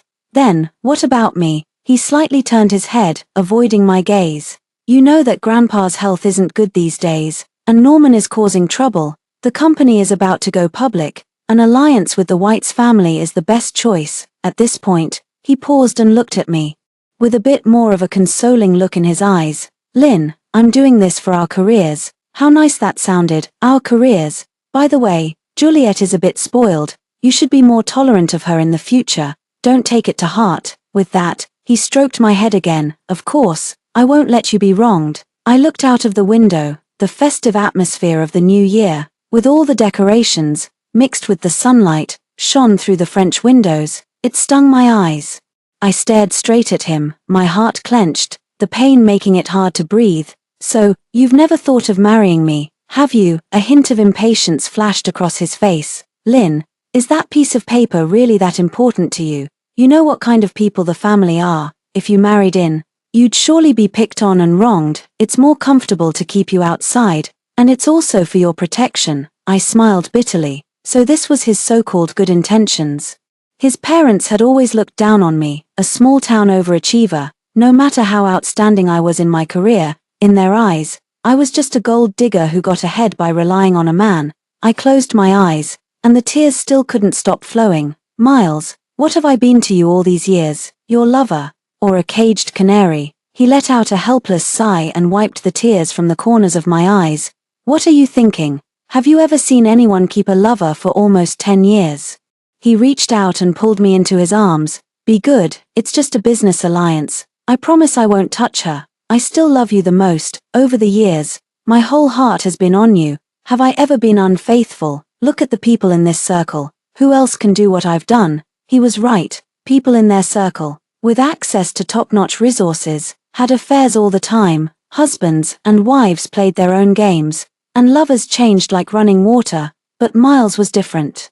Everyone knew that Miles was completely smitten by his little secretary, and he had been treating her like a treasure for 9 years. The first time I met Miles was in my senior year of high school. At that time, he had just taken over the family business and came to our school to do charity on behalf of the Miles Group. As a student representative, when I was presenting flowers to him, my father rushed into the school, grabbed me, and wanted me to drop out and go home. Because the crops in the fields were ripe, and he needed me to go home to work. After the autumn harvest, once I turned 18, he would marry me off to get the bride price. At the most vulnerable age for my self-esteem, I was slapped twice in public. When despair was almost suffocating me, a cold voice seemed to come from the sky. "How much?" I looked up in a daze. At that time, Miles was in his early 20s, with sharp eyebrows and phoenix eyes. Although young, he had a maturity beyond his age. For the 80,000 yuan bride price, he paid 160,000 yuan and severed my relationship with my father. Like a god descending, he pulled me out of the mire, but I didn't know that 160,000 yuan couldn't even buy a single part of the watch on his wrist. His casual act of kindness changed the life of a rural girl. Since then, his assistant had been sending me money every year for my school expenses, and I never saw him again. During that long time, I could only picture his appearance in my heart. Until I was 20 years old, I had saved up all the money he had sponsored me and wanted to return it to him. I didn't have his contact information, so I sat downstairs in his company, hoping for luck. In the freezing winter, after waiting for 3 hours, I finally saw his car slowly passing by. "Miles." I stood up and walked forward. He turned his head and glanced at me, frowning. The next second, the car window slowly rose, separating him from me. He had already forgotten me. I rushed forward in a panic, and my fingers were pinched painfully by the car window glass. "Miles, I'm Lynn. You sponsored me 3 years ago." The car window slowly lowered, and he turned his head, his gaze landing on me. I handed him the envelope full of money, my fingers trembling in pain. "I don't need your sponsorship anymore. Here's the money to pay you back. I'll pay back the 160,000 yuan slowly." I bowed to him. "Thank you for your kind act back then. You'll surely be rewarded for being a good person." "Oh, it's you." He looked me up and down, his gaze landing on my swollen fingers pinched by the car window. "Get in the car, let's go to the hospital." "No need, Miles, I'm fine." I clutched my fingers in embarrassment and subconsciously stepped back. At that time, my nose was red from the cold, and my whole outfit cost less than 100 yuan. I was completely out of place compared to the luxury of his car. Later, his driver got out and opened the door directly. I sat in the seat. It was warm in the car, a world apart from the freezing cold outside. Looking at my pilled sweater and old cotton boots, I shrank my hands and feet. The warm wind blew on my face, and along with the embarrassment, my ears instantly turned red. He broke the silence in the car. "You earned so much money in just 2 years of college." I nodded, blushing, and explained, "Yes, I got scholarships every year. This year, I bought some clothes and small commodities in the south and sold them at the school night market. I made quite a bit of money." He raised his eyebrows slightly, a hint of appreciation in his eyes. The little girl has quite a business mind. After a pause, he asked me, "Are you interested in interning at Miles's during the holidays?" I couldn't believe it and quickly nodded. "Really, I'd love to, thank you, Miles." Miles's was a well-known local enterprise and the destination for many outstanding graduates. That winter vacation, I became a little assistant in Miles's secretariat, doing odd jobs around him. Everyone around him was a career elite. In comparison, I was like an ugly duckling that had strayed into a group of swans, young and timid. Miles had extremely high requirements at work. During the day, I was so busy that I didn't have a moment to rest. I didn't dare to slack off at all. At night, after my colleagues left one by one, I still tried to learn more knowledge. One day after work, I was still sitting in front of the computer as usual. The lights outside were just coming on, but I didn't notice. "Why haven't you left work yet?" A deep voice came from behind. I turned around in a panic. He stood tall and straight, with the twinkling city neon behind him, looking like he had a halo. "What are you looking at?" He leaned over slightly, his gaze landing on the words like private equity fund, options, leverage effect on my computer screen. I explained nervously in a low voice, "I heard you talking to clients during the day. I didn't understand a lot, so I wanted to study on my own." He nodded slightly, a faint smile on his lips. "Loving to learn is a good thing." He turned around and found me a few books. "Read these." Then he tapped on my desk. "It's getting late. Go home." I'm not into squeezing my employees. Going downstairs together, we unexpectedly ran into a male classmate who was pursuing me.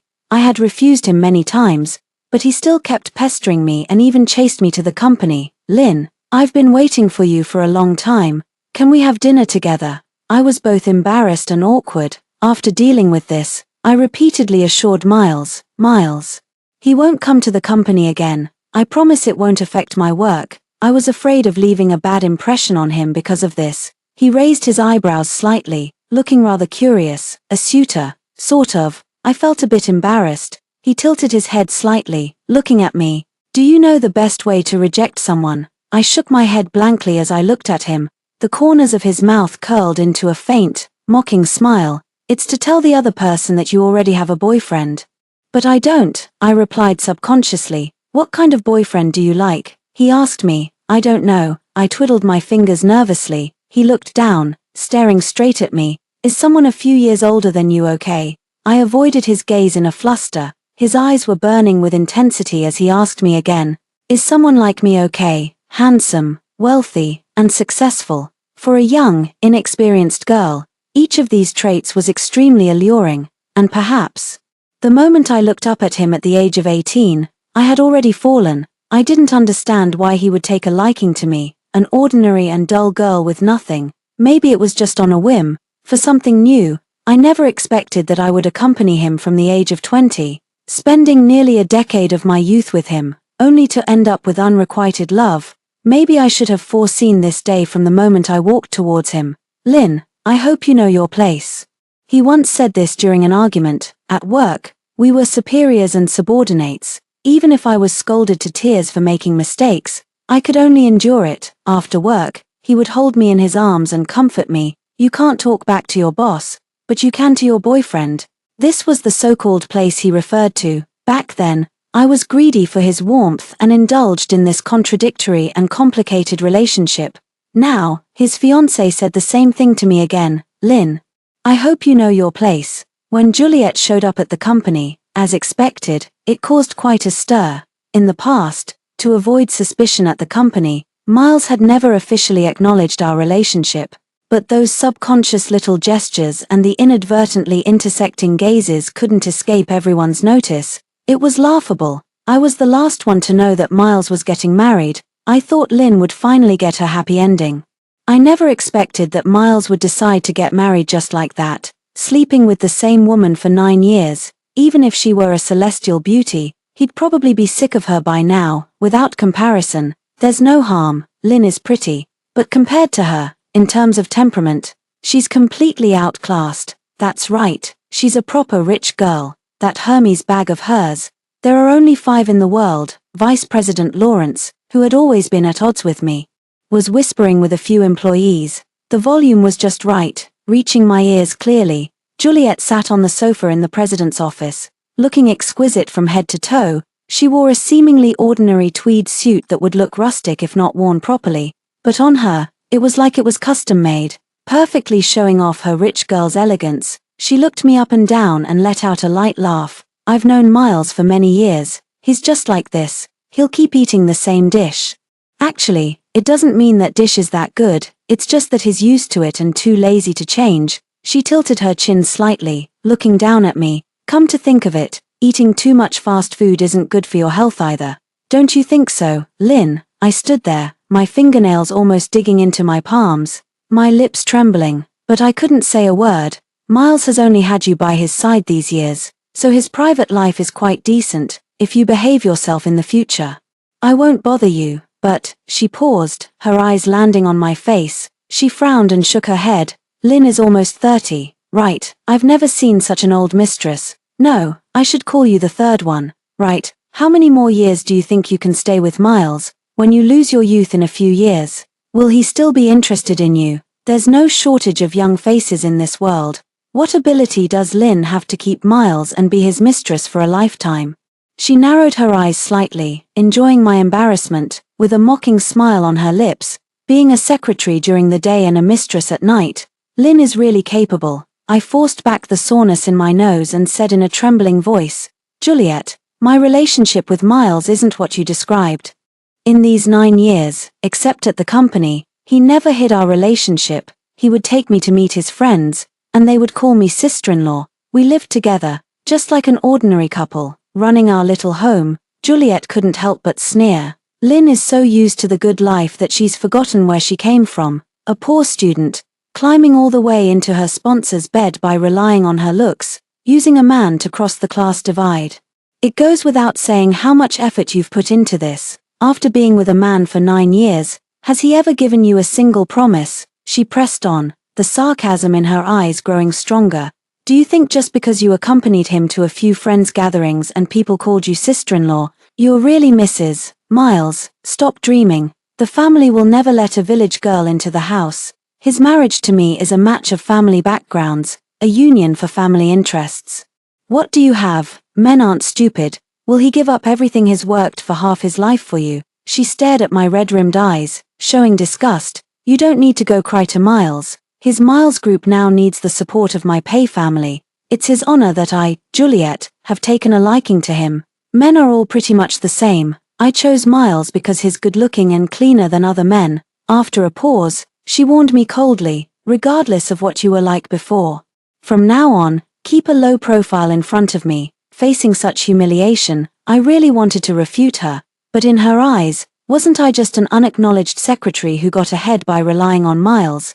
These years of feelings seemed like a joke to others. I was never the leading lady. Juliet, Lynn, Miles is here. The assistant knocked on the door to remind us. Miles, you're here. You were talking to clients just now, so I chatted with Lynn for a while.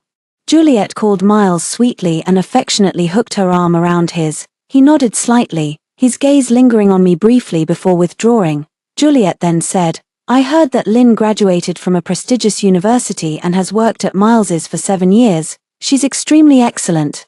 I want to entrust her with planning our wedding. What do you think? Miles smiled at her and nodded without hesitation. Okay, as long as you like it.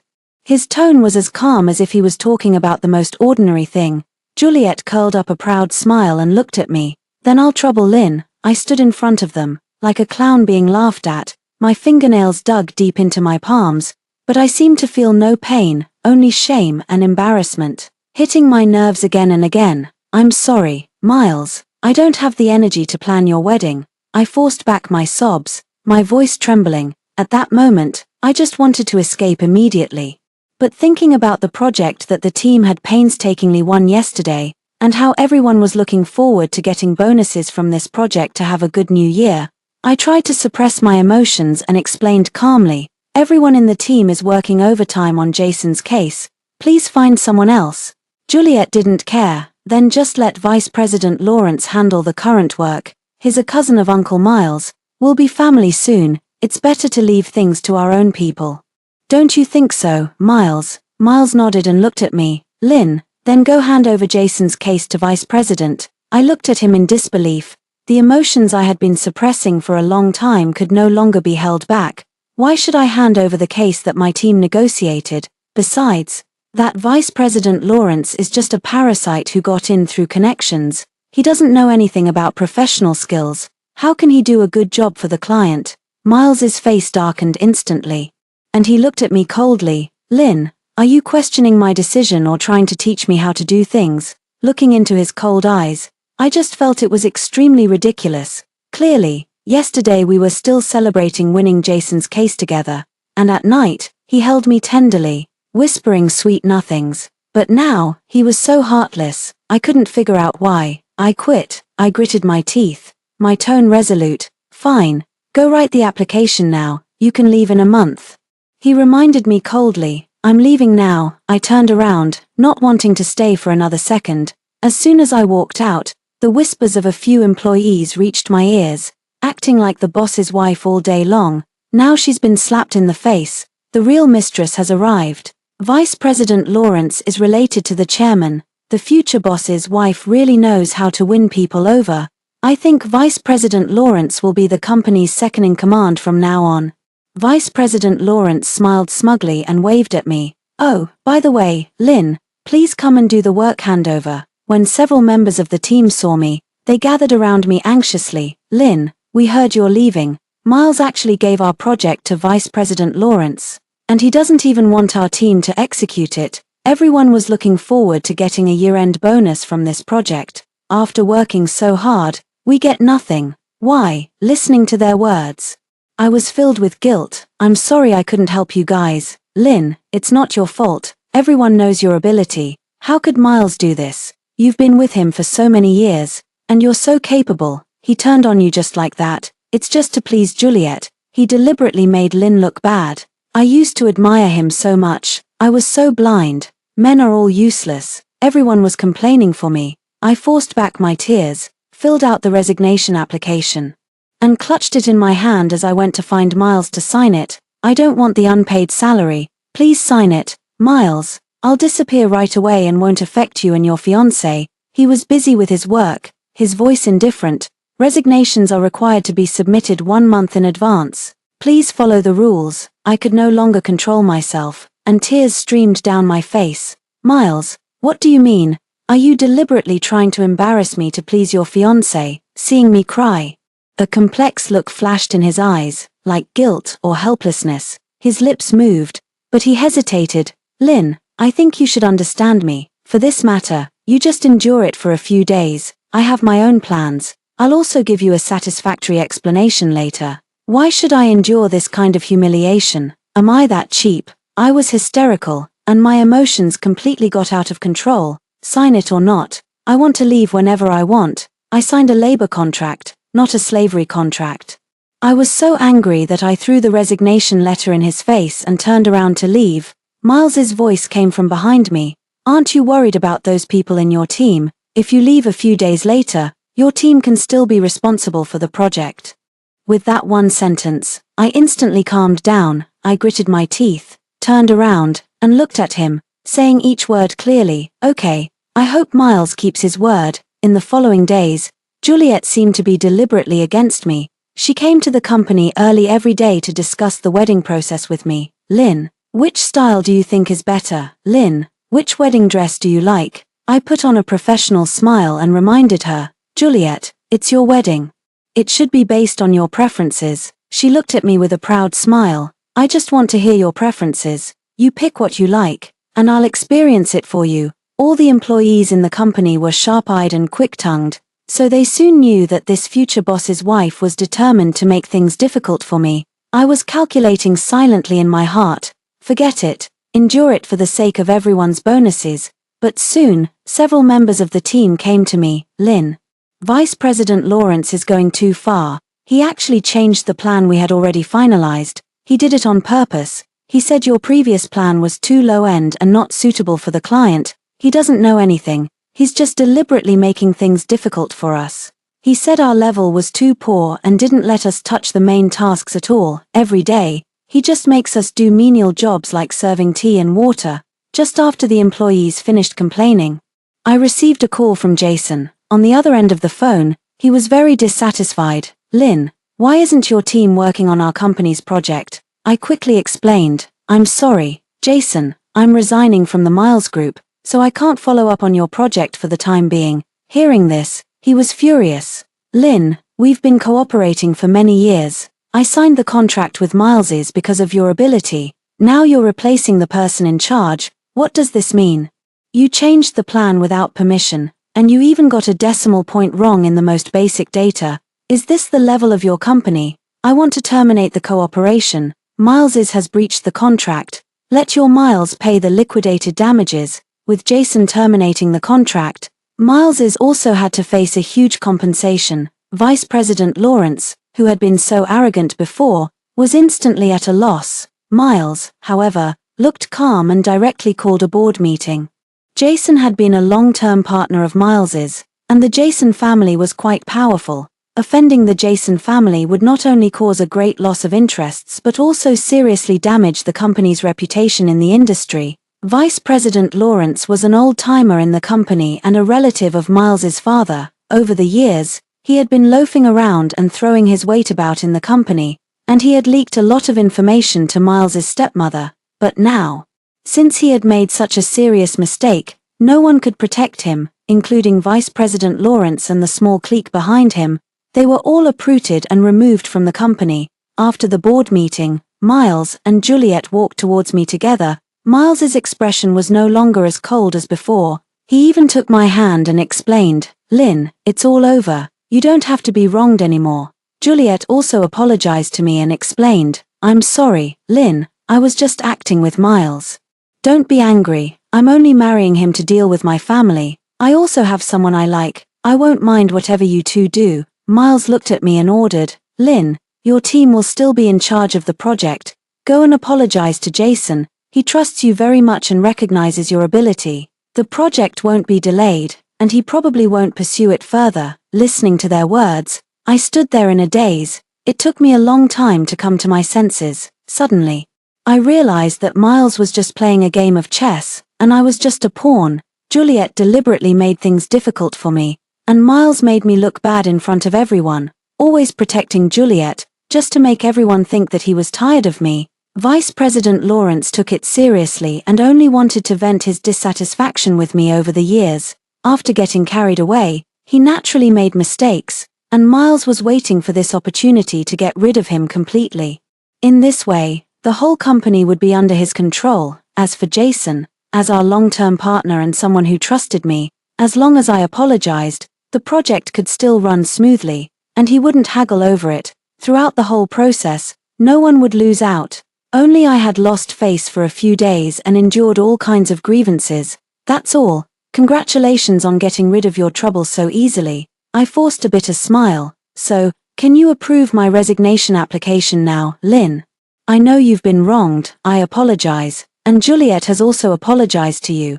I interrupted him coldly. "Miles, we're breaking up." He couldn't believe it. "Just because of this. Is it really necessary?" I met his gaze and asked him, "Miles, have I ever been in your future plans?" "Of course, you are.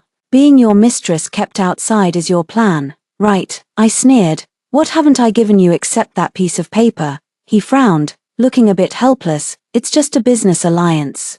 I don't like her, and nothing will happen between us. We'll be the same as before. Why can others do it but you can't?" Yes, in their circle, arranged marriages were everywhere. Husbands and wives lived their own lives without interfering with each other, and they kept their lovers outside. They still lived their lives, had children. So, he subconsciously thought that I should stay in this position, because I'm not others. I gritted my teeth and shouted at him with all my strength. I slowly closed my eyes, feeling a soreness in them. "Miles, I don't seem to love you anymore." In these 9 years, he had filled my heart and eyes, but from the moment he wanted me to be his mistress and allowed me to be humiliated in public, the love of these years seemed to disappear in an instant. There was a long silence, only the heavy breathing of him and me could be heard. He slowly stretched out his hand and hugged me tightly, softening his tone. "Lynn, don't be impulsive. I shouldn't have lost my temper with you. You just endure the grievance for a while. We've worked so hard to manage the company for so long, isn't it for the position of the heir of the family? Now, only an alliance with the Whites family can maximize the benefits. I sneered. Maximize the benefits, Miles. For your benefits, you can abandon anything, right? And I was just a discarded pawn in his balance of interests. Miles looked at me and let out a helpless sigh. Lynn. I said I'd compensate you. He took out a document and handed it to me. A marriage certificate can't guarantee much, but this one can. I took it and was shocked to find that he had transferred many of his assets, such as real estate and shares, to my name. I couldn't believe it. You just went to do this. He nodded. Yes, I asked the lawyer to draw up the gift agreement. I know you've been wronged. You've followed me for so many years without a proper status, and you have no sense of security. My marriage to Juliet is just a formality. After Grandpa passes away, it will be dissolved. In my heart, you're the only one who is my wife. He looked at me, his eyes full of affection, and coaxed me gently. I admit that for the so-called interests, I'll give up a lot. But that doesn't include you. Now, I'm giving you my interests. I held the agreement in my hand and stood there for a long time, until the internal line rang, reminding Miles, Mr. Chen has arrived in the reception room. Miles answered and then said to me, be good, sign it. He got up and left the office. Looking at the assets worth hundreds of millions on the agreement, my mind went blank. It would be a lie to say I wasn't tempted. These assets were something I could never earn in several lifetimes, and he just gave them to me like this. But when my rationality returned, looking at those strings of numbers, I realized that it was also a deeper abyss. I'm no longer a young girl of 20. I won't be easily fooled by a man's sweet talk. In a wealthy family's marriage, there are too many interests involved. Divorce is the least cost-effective option. Since it was a union based on interests, how could they give it up easily? The computer made a few beeping sounds, interrupting my thoughts. Miles left in a hurry, and the computer was still on, logged into WeChat, out of professional habit. I subconsciously went to turn it off to prevent information leakage. When the mouse hovered over the interface, one of his friends had just sent him a message. Dude, no one is as sincere as you. You gave half of your wealth to your little secretary.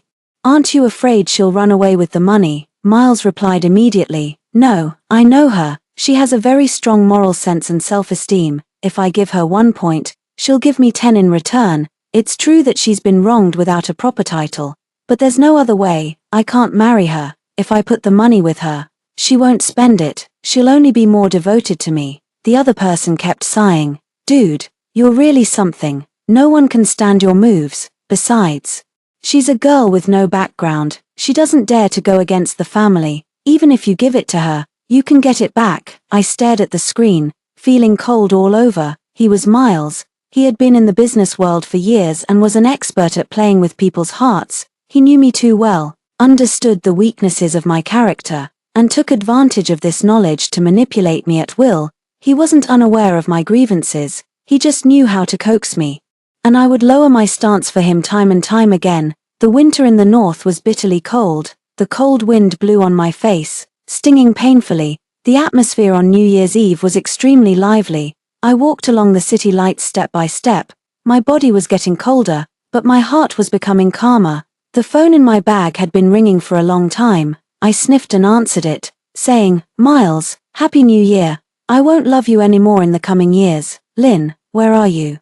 He sounded anxious. I stood among the bustling crowd, looking at the couples coming and going. Miles, thank you for saving me when I was 18. Let's say goodbye here. Lynn, you're not a child anymore. Be rational. Don't be so emotional. I closed my eyes and smiled silently. Miles, I'm willing to humble myself to love you, but that doesn't mean I'll always do demeaning things for you. He was both anxious and angry, questioning me. Lynn, I gave you everything.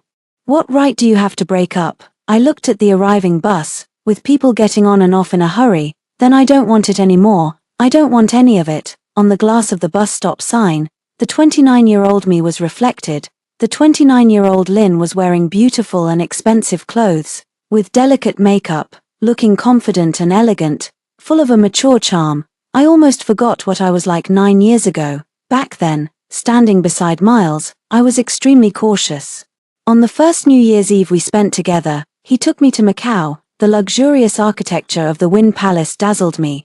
Passing by the gambling table, he casually threw 2 chips and asked me, "Which one?" I replied nervously, I don't know." He smiled indifferently. "It doesn't matter, just for fun. Point at one." I just pointed randomly. Before I could react, I had already lost.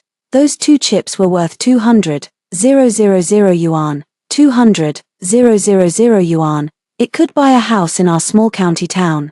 It could save so many rural girls from their plight. In his hands, it was as simple as throwing away trash. He gave me the remaining chips and asked if I wanted to play again.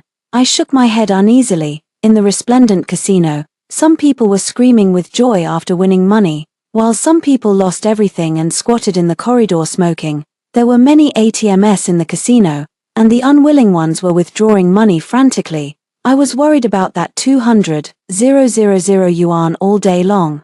And the surrounding excitement became blurred. He noticed something was wrong and asked why I wasn't happy. I whispered, "I don't like gambling." He nodded slightly and said, "Well, then don't gamble anymore." But I didn't know that stepping into his world was also a huge gamble. I was gambling with my youth for an uncertain future. On New Year's Eve, we drove to Hong Kong. In the top suite of the Rosewood Hotel, we overlooked the entire Victoria Harbour. The moment the New Year's fireworks went up, he gently hugged me and asked, "Do you like it?" Yes, it was the most beautiful fireworks I had ever seen, but it was just fleeting. That day, everything was more luxurious than I could imagine, but I only felt nervous and strange, as if I was an outsider who had strayed into this world. That night, with the New Year's fireworks over Victoria Harbour, we had our first intimate moment. I held him tightly. There was a dull pain in my body, but my heart was filled with unprecedented happiness.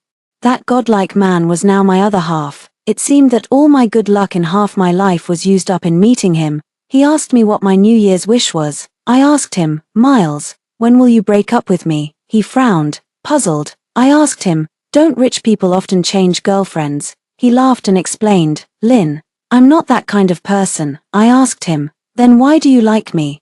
How could there be so many Cinderella stories coming true?" I knew very well how ordinary and plain I was. He said, "I like your purity and simplicity. Being with you makes me feel relaxed and comfortable. I'm not a flirtatious person, and I don't have a chaotic private life." Only then did I know that his family wasn't happy. His mother died early, and his father brought his mistress an illegitimate child who had been kept outside back home. I used to think that rich people should have no worries since they could get whatever they wanted, but he grew up wearing a mask, with severe anxiety and sleep disorders. He said that holding me was warm and sleeping beside me made him feel at ease. Back then, I was like a blank sheet of paper. He taught me how to conduct myself, how to survive in the workplace, and how to love him. Whether as a boss or a lover, he was my mentor. I was like a pious believer, desperately trying to keep up with his footsteps. I only thought that if I could be a bit more excellent, and then even more excellent, I would have the qualifications to stand beside him. But the reality was that how could 10 years of hard study compare to the accumulation of 3 generations, even if he didn't inherit the family business and just lived as an idle rich second generation? The wealth in his hands was far beyond what I could reach even after struggling for several lifetimes. Later, I was no longer self-abased or timid. However, standing in front of him, I never had enough confidence. Just as he said, he had given me everything. He was always in the position of the superior. Between us, it was like a nurturing game, and I was like his most perfect creation. The square was crowded with people, and the New Year's Eve was extremely lively. On the stage, several rock singers were singing passionately. At some point, it began to snow. I watched the falling snowflakes and remembered the fireworks on New Year's Eve when I was 20 years old, blooming and then disappearing. I used to think that it would be nice if it snowed. When I woke up in the morning and pushed open the window, the whole world would be white. At that time, he asked me, "Do you have any New Year's wishes?" I said, "I hope that we can watch the snow together next New Year's Eve." In the following years, we spent every New Year's Eve together. I had no family, and he was also estranged from his family. We were like 2 small animals warming each other in the dark. It was a pity that it never snowed on those New Year's Eves. The concert on the square stage was coming to an end. Everyone was counting down the new year together. The century bell, which had been silent for many years, rang out the New Year's bell. and the white snow was falling thickly. I tightened my collar, closed my eyes, and made my 10th New Year's wish. Lynn, belong to yourself. The snow was falling more heavily, and the crowd began to disperse. I took out my phone to call a taxi, only to find that my phone and wallet were gone. The street was crowded with people, and the traffic was jammed. I stood on the street, at a loss. I no longer liked the snow that I had been looking forward to for so many years. It was so cold, and I couldn't get a taxi, without a phone or money. I was afraid I would freeze to death on the street. I had been standing stiff in the cold wind for a long time, and my hands and feet were numb. Just then, I saw the boy who had been singing on the stage packing up his instruments and about to leave on his motorcycle. I quickly walked up to him. Sir, my phone and wallet were stolen. Can I borrow your phone to make a call? He stopped, and his companions joked. Yo, Jason, how many girls who lost their phones have you met today? He casually glanced at me, with a bit of banter in his voice. Sorry, sister, I like men. I just realized that he thought I was hitting on him. What a coincidence. I like men too, brother. I really lost my phone. Seeing that he still didn't believe me, I simply turned to one of his friends, handsome guy. Can I borrow your phone? He got anxious immediately and stopped me. Use mine. I picked up the phone, stared at the screen, and froze on the spot, not moving for a long time. Hey, sister, are you going to call or not? Who should I call? I had no relatives, no friends. The only number I could remember was Miles's. Thanks. No need. I sniffed and handed the phone back to him. He was stunned for a moment, staring at me. Do you want a ride? I'll take you home for 100 yuan. You definitely can't get a taxi now. I looked up at the bustling crowd and the little lights shining from the tall buildings in the distance. Where could I go, among the thousands of twinkling lights? Not one belonged to me. I squatted on the ground and burst into tears. He seemed startled by me and quickly said, No, sister, where do you live? I'll take you there for free. Okay. I was sobbing so hard that I could hardly breathe. I don't have a home. No way. Are you the little match girl in this heavy snow? He was a bit flustered, scratching his head. Well, why don't you stay at my place? I'll charge you 500 yuan, the price of a nearby hotel. I'm not a bad guy. I'm just short of money. Here's my ID card for you. As he said that, he handed me his ID card. I was a bit confused. Isn't it the guests who should leave their ID cards when staying at a hotel? I took it and saw the name on it. Jason, 23 years old. So young. But looking at his outfit and the cool Ducati, he didn't seem like someone who was short of money. Seeing the suspicion on my face, he got anxious. Sister, are you coming or not? It's -15 degrees tonight. I hesitated. He was singing on the stage just now, so he probably wasn't a liar. With a face like that, he didn't need to deceive people for beauty. It was so cold that I finally made up my mind. I got up and sat on the back of his motorcycle. He looked at my thin cashmere coat, threw his down jacket to me, and said nonchalantly, We young people can bear the cold. Then he straddled the motorcycle, turned around, and grinned at me. Hold on tight, sister. The engine roared, and we sped away. He shouted against the cold wind. Sister, did you break up? Is it that obvious? The old one goes, the new one comes. New year, new look. Things will get better. The cold wind was howling in my ears, but because of the kindness of this strange boy, a different kind of warmth welled up in my heart. His home wasn't far, just 3 or 4 blocks away. It was a large flat in the city center, extremely expensive and with a broad view. I exclaimed, You live here and you're short of money. He shrugged helplessly. My family cut off my cards. I can't live anymore. Okay, so he was a rich second generation who depended on his parents. I comforted him. I'll pay double the rent. He was overjoyed and turned around to find a t-shirt of his and handed it to me. New, never worn. I asked, How much? 8,000. I gritted my teeth. Okay, I'll buy it. If it weren't for him today, I would have been on the streets. Consider it as charity. He was beaming with joy. Sister, you're beautiful and kind-hearted. Good night. After tossing around half the night, I was exhausted. Lying on the warm and comfortable big bed, I soon fell asleep. The next morning, I was awakened by a commotion. Whose women's shoes are these? I thought you liked men. Can't I wear them myself? Can your feet fit into them? Tell that sissy to get out. Brother, what are you doing? The voices sounded familiar, but I couldn't remember why. Not coming out. With a bang. The door was suddenly kicked open. I sat up in bed with a start, trembling with fear. The person who came in cursed me head on. I'm telling you. Our Jason family will never let a man marry in. You can forget about. Halfway through the curse, his eyes landed on me. Lynn, Jason. We both stared at each other in confusion. The atmosphere was extremely awkward. Brother, you know each other. I had long heard that President Jason had a playboy younger brother who ate, drank, and had fun all day long. I never expected it to be him. President Jason. Don't misunderstand. I'm just staying here for a night, I quickly explained. President Jason's eyes fell on the men's t-shirt I was wearing, and his eyes darkened. Do you think I'm stupid? Then he looked puzzled again. Lynn, didn't you and Miles? He paused, then suddenly realized. Jason, you've become a mistress. President Jason was so angry that he pointed at Jason and cursed. No wonder Lynn suddenly resigned. So it was you who messed things up. I was still asking Miles's for liquidated damages. Turns out it was you who stole his girlfriend. My head was buzzing. I tried to stop the fight and explain. No, President Jason, it's not like that. Jason looked hopeless. Brother, with such a big imagination, you should write novels. Jay sighed. Well, being a mistress is better than liking men.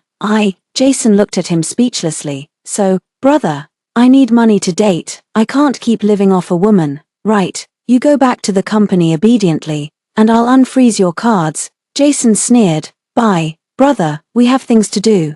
He signaled me with his eyes. Let's go. I quickly changed my clothes. Where to? He asked me. Do you have any money? I subconsciously touched my pocket. No, give me a ride. I added, I'll give you 200 yuan. Okay. He happily went to start his beloved motorcycle. My ID card was still with Miles, along with some other documents. I needed to get them back. It was getting late. He was always very self-disciplined, so he probably wasn't home at this time. But when I opened the door, his voice suddenly rang out. Lynn, you're back. Miles was actually at home. His voice was hoarse, with faint dark circles under his eyes, looking exhausted. Where were you last night? I couldn't get through to your phone. He stared at me, his tone unhappy. Do you know I've been looking for you all night, with Jason here? I didn't want to argue with him. I lost my phone. I'm here to get my things. Only then did he notice Jason behind me. Who is he? Jason crossed his arms, raised his chin slightly, and introduced himself to Miles with a smile.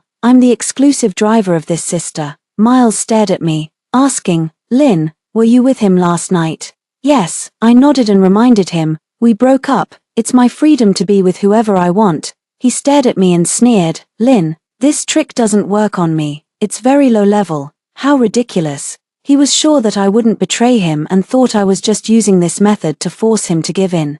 Jason couldn't help but laugh. Dude, it's normal for her to want something fresh after getting tired of the old one. Why are you so confident at your age? Miles's face darkened instantly, pointing at Jason. I coldly interrupted him. Miles, I'll leave after getting my things. I won't disturb you anymore. I walked straight into the room and took out my document bag. Wait, take all your things. Miles followed me and reminded me coldly. I don't want them. I stood up.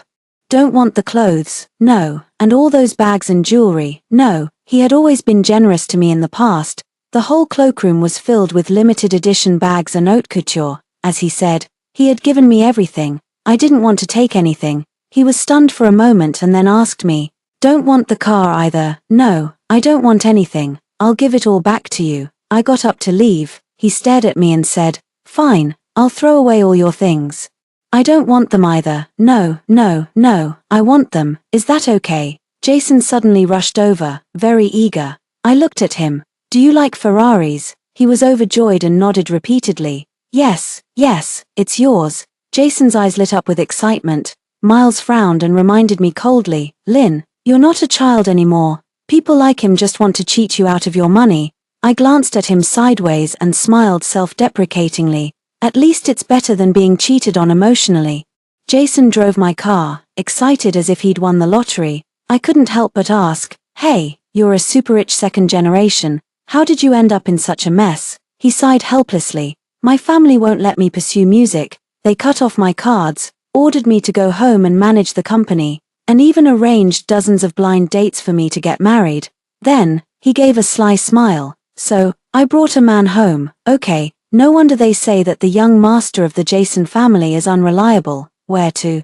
He asked me. The nearest barber shop. At the barber shop, I sat in front of the mirror, looking at my long hair that I'd had for years, and said to the barber, "Cut it." Strands of long hair fell to the ground. Looking at myself in the mirror, I felt a bit strange. "Do I look ugly?" I asked the person beside me. He was stunned for a moment, then exclaimed, "No, sister, you look like a pure college girl, even younger than me." "Oh, that won't do. Looking like a college student makes it easy to be bullied in the workplace." I quickly told the barber, "Give me a more mature style." After some trimming, my hair was slightly curled and dyed a low-key brown. It looked less childish and more composed. I was very satisfied. In the past, Miles liked my long hair, so I kept it. He liked me in light-colored clothes, so my wardrobe was full of them. He liked me to be positive and motivated, so I kept enriching myself, thinking about it. I seemed to have been unconsciously trying to please him. I thought that breaking up would be extremely painful, but in fact, after cutting my hair, I felt incredibly relaxed. I looked at myself in the mirror and smiled with relief. It's good, a fresh start. Jason looked at me, looking a bit hesitant. "Sister, are you leaving?" "Yes, actually, I think it's just a breakup. It's no big deal. There's no need to leave." "Right." I was puzzled. "No, I've finished cutting my hair. What else would I stay for?" He was confused. "Ah, you meant leaving the barbershop. What did you think?" I was even more confused. "I thought you were going to leave this city," he explained sheepishly. "I've read in novels that when the female lead breaks up, she leaves the sad city, goes abroad, or returns to her hometown. I read fewer novels. Besides, I'm not the one who wronged him in this breakup. Why should I leave? If anyone should leave, it's him. I've built my career here for so many years. I need to focus on making money now, in these 7 years. Although many people were envious and thought I got ahead by relying on a man, I'm not stupid. I know that relying on looks won't last long. To be honest, Miles really taught me a lot. My skills and abilities are real. Although the position of a secretary sounds ordinary, it has a wide range of responsibilities. Over the years, I've grown from managing Miles's daily trivial matters to influencing the company's decisions.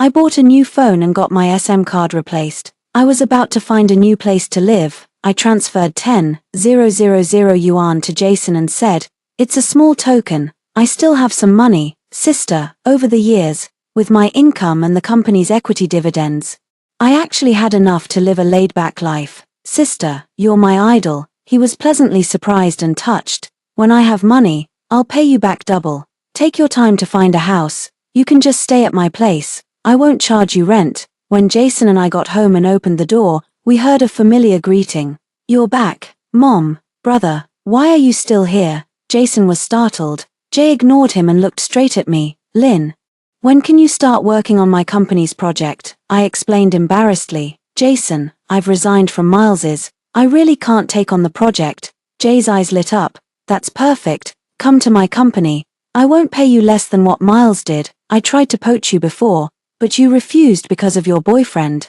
Now it's the right time, isn't it?" To be honest, Jason was my first major client. When I first joined the company, everyone thought I was just a vase who got the job by selling her looks. When I went to talk about cooperation with Jason, he was also very skeptical of me. "Miss Song, don't waste your efforts." At that time, I just waited for him downstairs at his company every day. Later, for some reason, I was invited to his office. I briefly explained my plan in 10 minutes, and he signed the contract on the spot. I was very curious and asked him why he gave me the chance. He said that he happened to see me waiting for him downstairs. A row of bicycles beside the office building had been blown down by the wind, and I was helping to pick them up one by one. It was such a simple thing. Later, he offered me a job as a business supervisor at his company. I refused. At that time, he said, "Little girl, your ability will be buried because of personal feelings." Back then, I was too involved to see clearly. Now that I'm an outsider, I finally understand the meaning of his words. I still politely declined Jason. "Jason, thank you for your appreciation, but I still can't accept." "Why, do you have a new job opportunity?" He was curious. "No," I shook my head and explained. "This time, I want to be the one in charge. Working for others means always being subordinate. No matter how high you climb, it's hard to control your own destiny." I've never blamed Miles, on the contrary, I'm grateful to him for giving me the vision, resources, and knowledge, but he never gave me the ambition. In the past, I only wanted to be his support and take care of everything for him. But now, I want to give it a try. Even if I lose, I'm still better off than when I was 18 with nothing.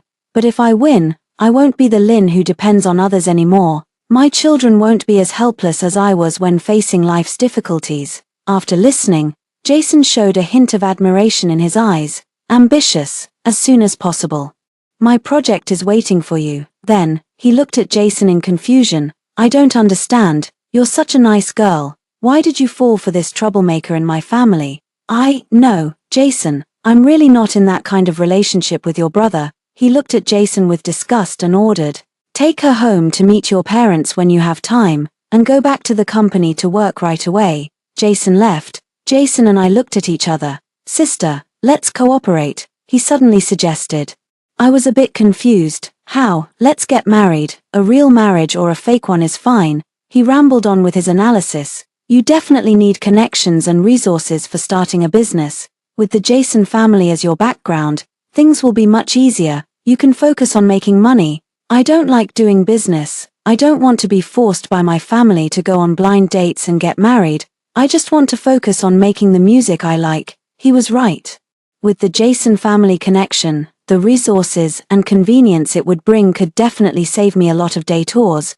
But after thinking about it, I still reminded him, Jason, I don't have a good reputation. I was with Miles for 9 years. In others' eyes, I'm just a secretary who got ahead by relying on her looks. He shrugged indifferently and mocked himself.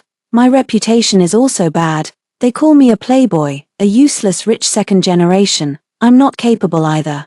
I can't earn much from singing. If my family doesn't give me money, I might have to live off you. I thought about it and thought it was feasible. Okay, happy cooperation. Jason took me home to meet his parents. As expected, his parents opposed it. No way. That girl has a bad reputation and no family background. It's okay to have fun with her, but marriage is out of the question.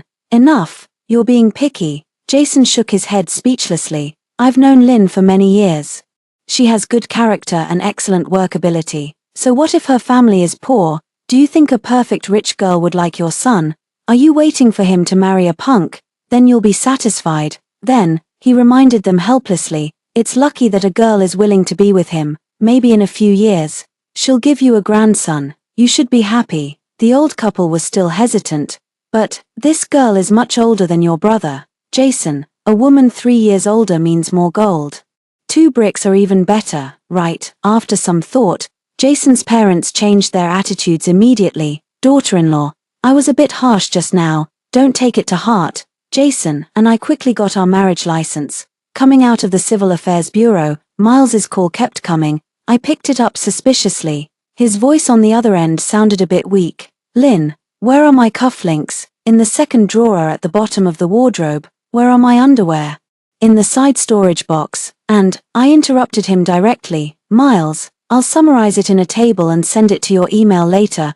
Don't ask me about such things anymore. He was silent for a few seconds, then said hoarsely, when will you come back? His voice softened, with a hint of ingratiation. Lynn, let's make up. Don't be angry anymore. I can't sleep without you. I calmly told him, Miles, I'm married. What did you say? I sent him a photo of the marriage certificate. Jay's younger brother. He's 6 years younger than me. His voice was full of anger. You married him for the Jason family's background. I didn't deny it and continued. You just said we could make up. Sure, after all, like you, my marriage is just a formality. We can still be the same as before. It won't affect anything. Lynn. You actually want me to be the third party and have an affair with you? He was shocked and furious. I didn't comment and asked him puzzled. What's wrong? I know you're wronged, but the Jason family can bring me greater benefits. Bear with it for a while. In a couple of years, I'll get divorced. He fell silent. There was only his heavy breathing in the receiver. I smiled indifferently. Miles, you don't feel the pain until the knife stabs you. You once said that your family was unhappy.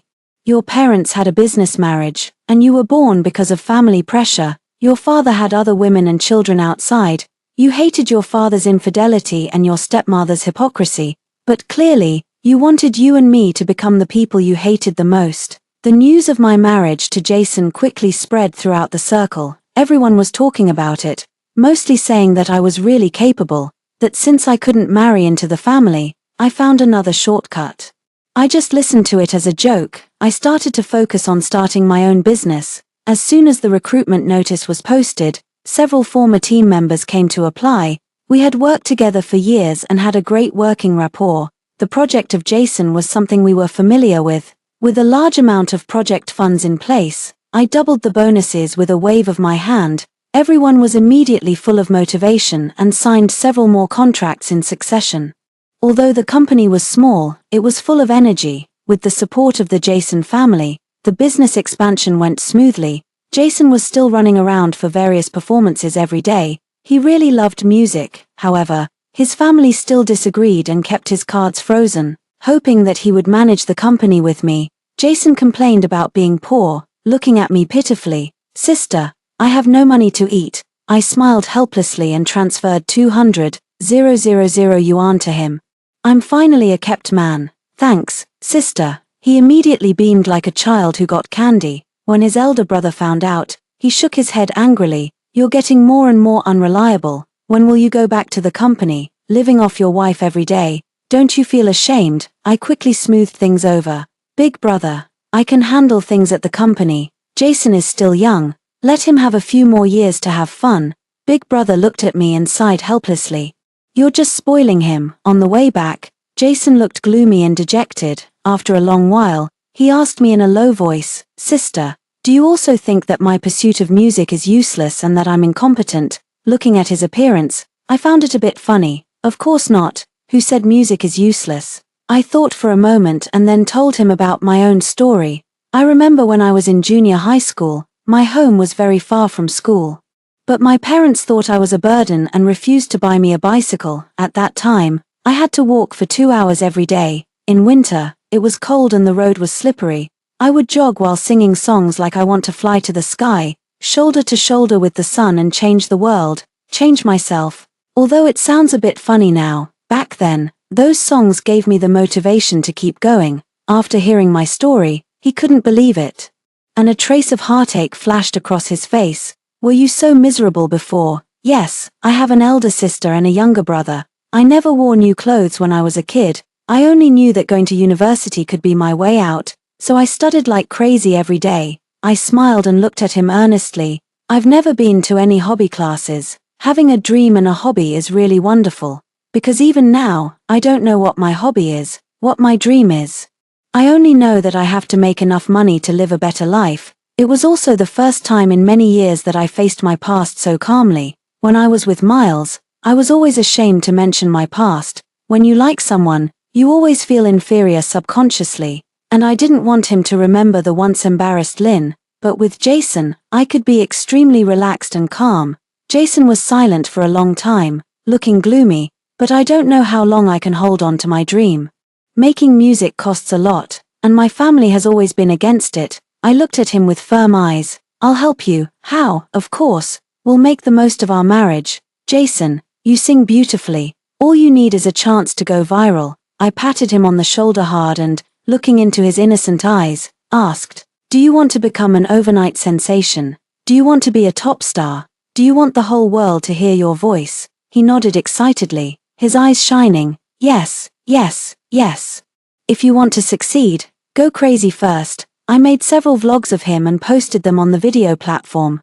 The first day of having to go home and inherit the family fortune if I don't get famous. In the video, Jason, wearing shabby clothes and holding a guitar, sang to the camera, "Guys, my family cut off my funds, but I still won't give up on music." The poor life of a useless rich second generation after having his cards stopped. In the picture, Jason was cooking instant noodles and cracked half an egg into it, explaining, "I'll save the other half for the next meal." A rich second generation turns to be a singer, dream or fantasy. In the video, Jason carried a snakeskin bag on his back and had messy hair like a chicken coop. "Help, where can I pick up empty mineral water bottles and waste cardboard boxes?" Before long, it really caught the attention of netizens. "Please explain, whose clown is this? I'm literally dying of laughter." To be honest, He sings really well and is good looking. Let him go viral. Waiting for him to go home and inherit the family fortune. The number of views of Jason's videos was astonishingly high. He was a bit worried. Sister, will this work? I patted him. Don't worry, although I don't know much about music, I know marketing. Soon, many marketing accounts jumped out to give introductions. Oh my God, he's the young master of the Jason family. The Jason family has 3 sons. The eldest is the president, very low-key. The second is a lawyer, very high-profile. The third is a clown, very unreliable. The eldest drives a Bentley. The youngest rides a Chingju bike. The second brother dominates in the courtroom, while the youngest makes a fool of himself online. The news quickly reached Jason's parents. Whenever they went out, they were chased by relatives and friends and asked, "Oh dear, has your third son become famous?" The old couple was so angry. Our Jason family has never lost such face since the founding of the People's Republic of China. You're such an embarrassment. Jason trembled with fear. Sister, will Mom and Dad kill me? Will this work? I patted him. Don't worry. Now your parents hope you can make something of yourself more than anyone else. He suddenly realized. Sister, you're so amazing. I waved my hand. This is just the beginning. I forwarded him a music talent show link. I signed you up. Oh, by the way, our company has just made some money recently. I'll use it to sponsor this show. Why? To launch you. His eyes instantly turned red. Sister, you're so nice. Woo-woo. This silly boy is so easy to coax. Actually, I did it purely for the money. The news that Jason was participating in the show spread across the internet in an instant. With his unique voice and an original song, he went viral overnight and advanced to the finals. A photo of me waiting for him backstage was accidentally taken by an entertainment journalist and posted online. The media started to report on him extensively. Of course, I also bought some hot searches. Shocked. I heard that Jason got married young. His wife is waiting for him backstage at the show. They're so sweet. Oh my God, his wife is actually the sponsor of the show. That's right, Lynn, 6 years older than Jason, is now the president of a company. She's beautiful and excellent. So, his wife is the sponsor. She's spending money to launch Jason. She's so doting. What a story of a domineering female president and her cute husband. I'm loving it. I only ship real couples. It's all pure sugar. Netizens were loving it. And our company also received great attention.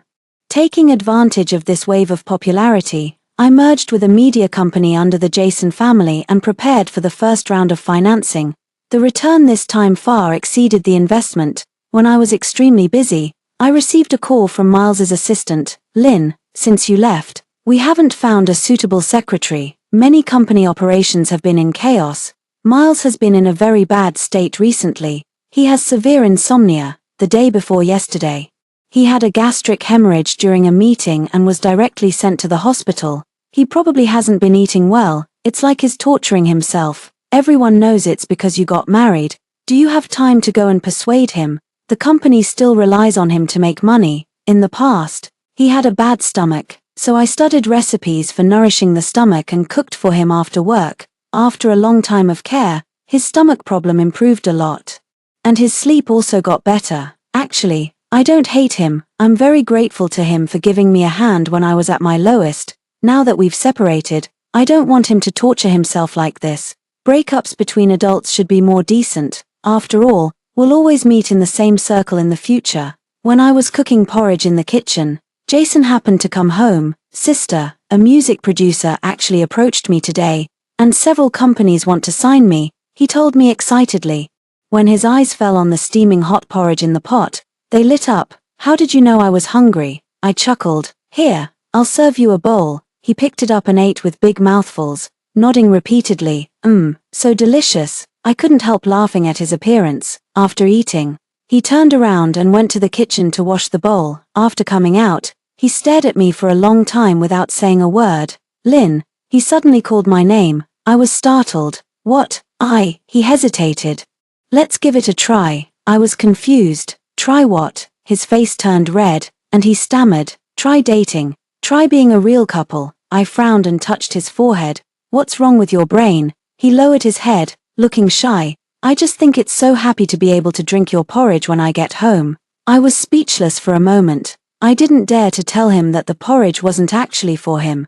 Then I thought, For so many years. Did Miles feel happy when he drank the porridge I cooked for him every day after work? I couldn't remember.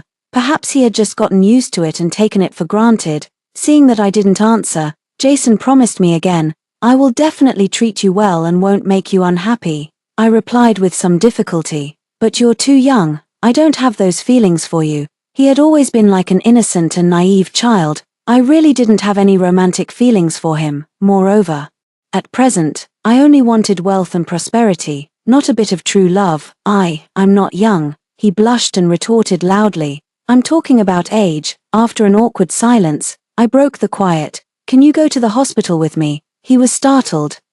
Are you sick?" "No, it's Miles." When his eyes fell on the thermos in the kitchen, his face fell. Seeing this, I quickly coaxed him. Okay, I'll make it for you next time if you like it. It's not a big deal." In the hospital, Miles was lying on the bed, looking much thinner, his hair messy, and there were black stubbles around his mouth. He looked extremely exhausted. He didn't look like the elegant man he used to be at all. "Miles," I called him, and he looked up in a daze. "Lynn, you're here." I smiled. "Yes, Jason came with me." I pointed at Jason beside me. He opened his mouth, wanted to say something, but then fell silent. After a long time, he said hoarsely, "Lynn, I don't understand. Why did you just leave?